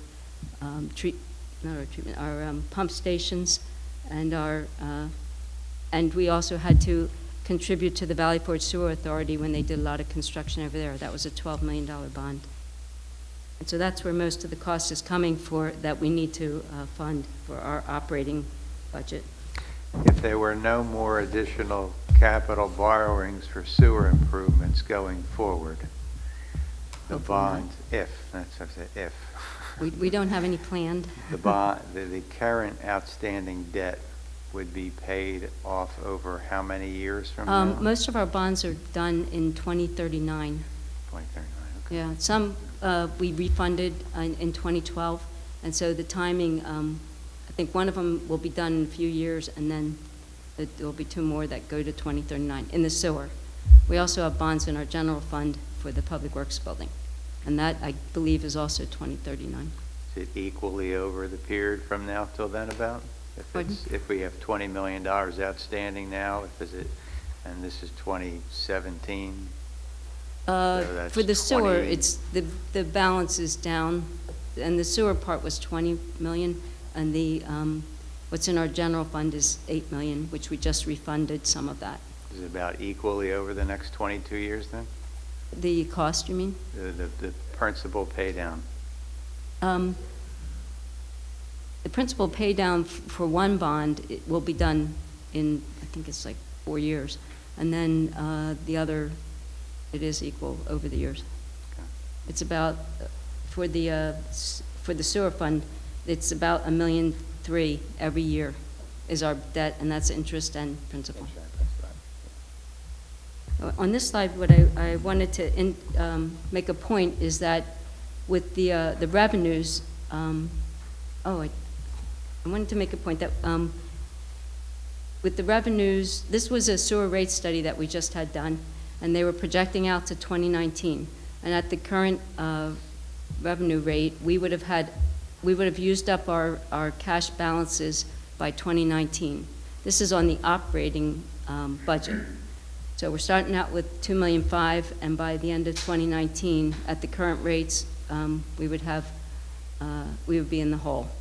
And that is mostly because of the debt that we're paying back, but also along with the sewer conveyance costs and what we pay to Valley Forge Sewer Authority. And so with that, in our last meeting, we proposed increasing the sewer rates by $10 a quarter. And so this preliminary budget is showing what would happen if we do implement that for next year. And so even with that, we will be showing a deficit in our operating budget of $638. The largest part being our debt, and then the conveyance cost, and then salaries and wages are a big piece too. I mentioned that there's two funds. There's the sewer operating fund and there's the sewer reserve fund, which is where we do the construction, our construction projects and maintaining our pipelines and contributing to Valley Forge Sewer Authority's construction. And so with that, these are the total revenue that we get, that's from tapping fees. And that's a very aggressive number. I think this year it was probably like 800,000. Well, I think it was planned at 400, but it will be 800. But going forward with all the developments that we have going on, we're projecting out $1.6 million. And so that is aggressive, but that's what we really feel. And with that, we're doing these construction projects on long-needed pipelines and pump stations. And so with that, this fund also will have a deficit going forward. Now, this is the combined sewer funds, the operating and the construction. And together, we're starting out with a cash balance of $7.4 million. So even though we have a deficit, the red numbers going there, we have a healthy balance. And so going forward, but we're projecting in 2019, we'll still have $4.8 million. And this includes the sewer rate increase for next year. It would be $10 a quarter. That's just some of our needs. And you look at the last one, next year, Valley Forge Sewer Authority plant, we've been told we need to contribute $533,000 just to that. They're doing renovations there. So I want to reiterate that for next year, we plan to increase the sewer rates $10 per quarter. We're going to start that in the first quarter. So there'll be a delay in when you'll receive your invoices. That will be after the board meeting in December. And we're doing that also so that we can communicate to all our residents and let them know what's coming. We're going to still offer the 2% discount for all annual payments. That will continue for next year.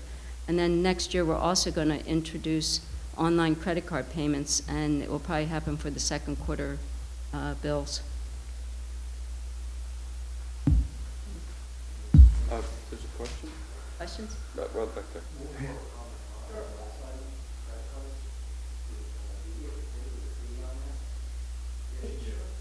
The answer is,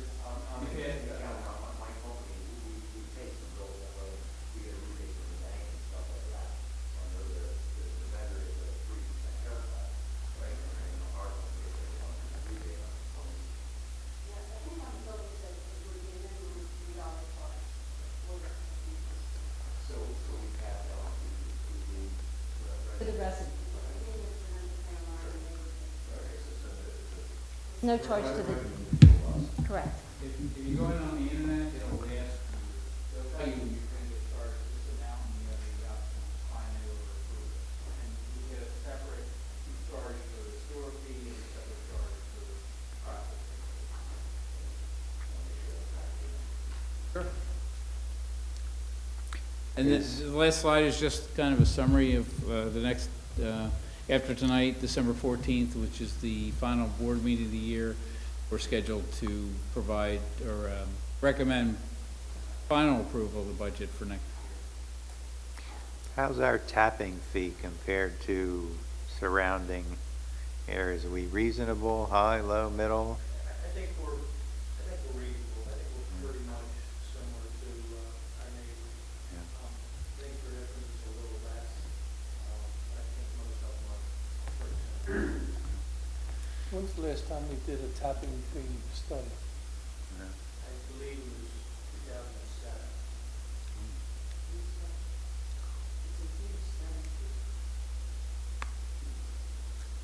And what does it show?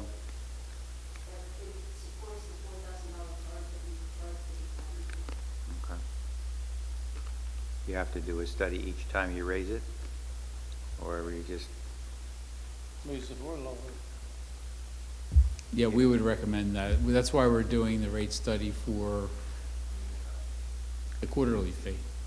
Make sure it's in line with our expenses, make sure we can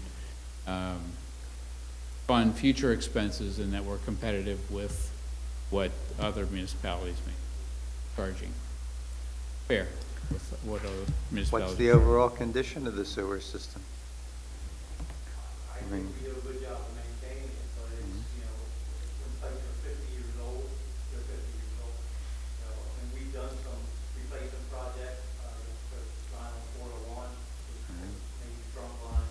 We replaced the milling pump station, which becomes the hub of our sewer system. We've upgraded that pump station, and now we went from that point, we went back out to like City Road. Now we're doing the flat road, so we're looking at a pump station. So we're almost going backwards in the same sequence that the system is doing. Which would make sense. But we have a good idea of the oldest we know. We know Okay. the age of all of our systems. Okay. Some of what's been replaced was owned by a private company, one was the Great Valley Wastewater Company. So that was the original system at the township took it over. Really? It started out as private. It was a private, yeah.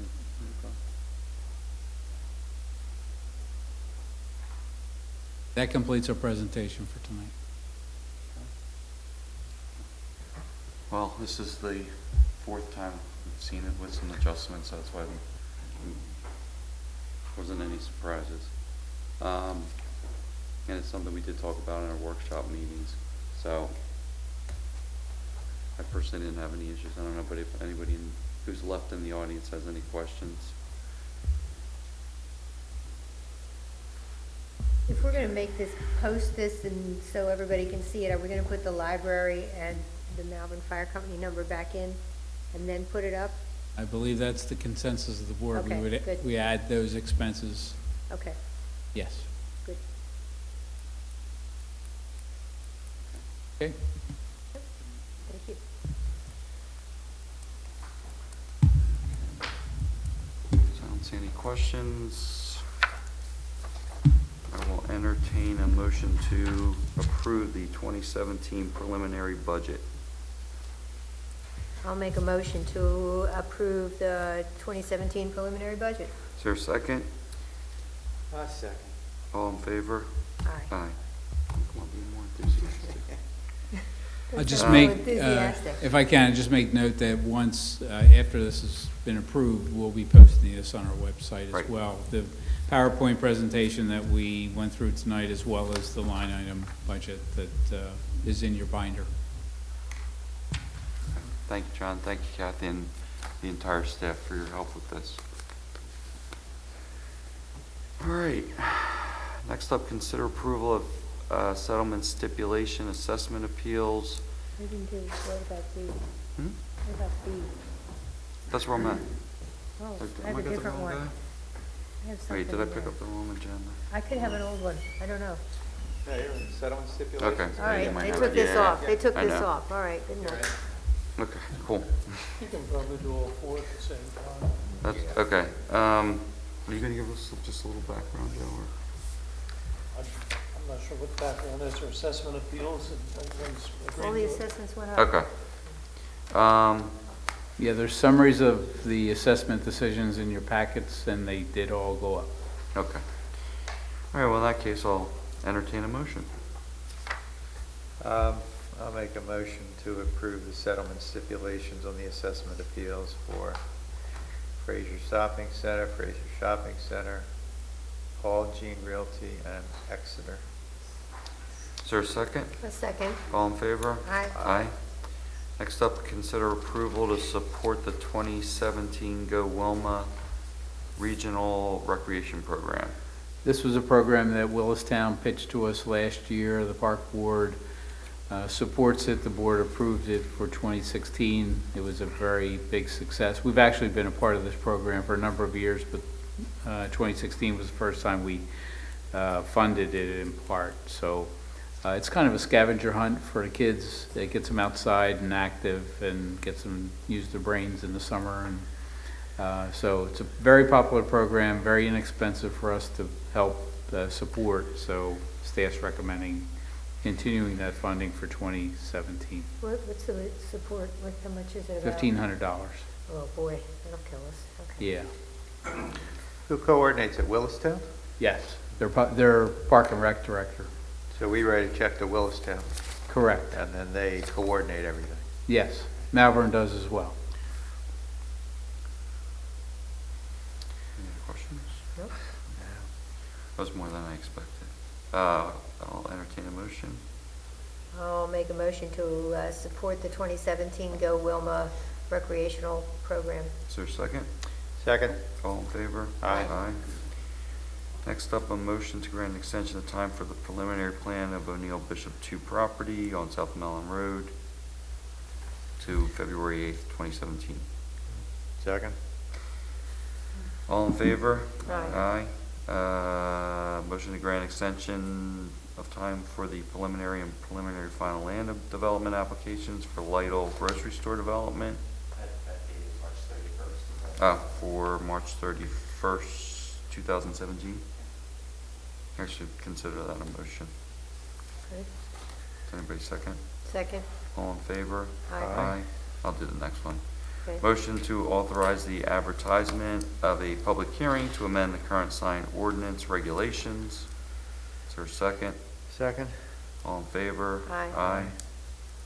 And next up, consider sending Township Solicitor Zoning Hearing Board for the following. Janssen Biotech for a variance in order to permit the impervious coverage to be a maximum of 65.76% rather than the permitted 60%. I don't know, you got anything on this, or? They're proposing a generator pad, and it's going to be in the required setback and increase the, it's going to increase the impervious coverage on the site, so it'll be really good. It doesn't seem like something we need to send a solicitor No. for, do you think? No. No. All right. Next up, a variance to permit single-family attached dwellings and townhouses in rows of 6 units or more, or excuse me, more than 6 units. Associated driveways and grading required in areas of both steep slopes and very steep slopes. And this goes back to the report that the EAC gave us to ensure that all the environmental conditions are met. We wanted to discuss sending our solicitor to oppose the application for variance unless applicant agrees to the environmental conditions, most of which were outlined earlier by Ginger Pullman. So I don't know if there's any discussion or concern around that, or? It's so they can get a variance within their steep slopes on that property. So they want to. Yes, yep, that's it. That, no, so that's what would be before the zoning hearing board. And what we talked about was whether we should send the solicitor to oppose the application unless the applicant agrees to the environmental conditions, most of which was outlined earlier. I don't know if you were here for the EAC presentation. Okay. They presented some things that they felt, if you're going to grant the variance, these conditions should be met. So what we as a board are considering is sending the solicitor to oppose the application unless they meet these environmental conditions. So it gives us a little bit more leverage. I agree. So, I think we should definitely send somebody on that one, yes. okay. Do you want me to make the motion since I wrote it down? Yeah, you wrote it All down. right. I'll make a motion to oppose the ZHB number 2016-24, a variance to permit single-family attached dwellings and townhomes, and I'll just cut to the chase, and steep and very steep slopes, unless the applicant agrees to the environmental conditions set forth. Is there a second? Second. All in favor? Aye. Aye. Next up, motion to bid award for the sale of a 24-foot enclosed mower trailer. I read that right? I don't know, Bill, you want to give any background? This is a trailer that we had listed back in September when we sold all the other surplus vehicles and equipment, and the highest bidder defaulted on the bid. So I relisted it on municipal bid, and this is our second round here. Might have a buyer here. I think it's rated at like 9,000 or something like that. Oh, no, empty? 7,000, I think. This landscape. No. Okay.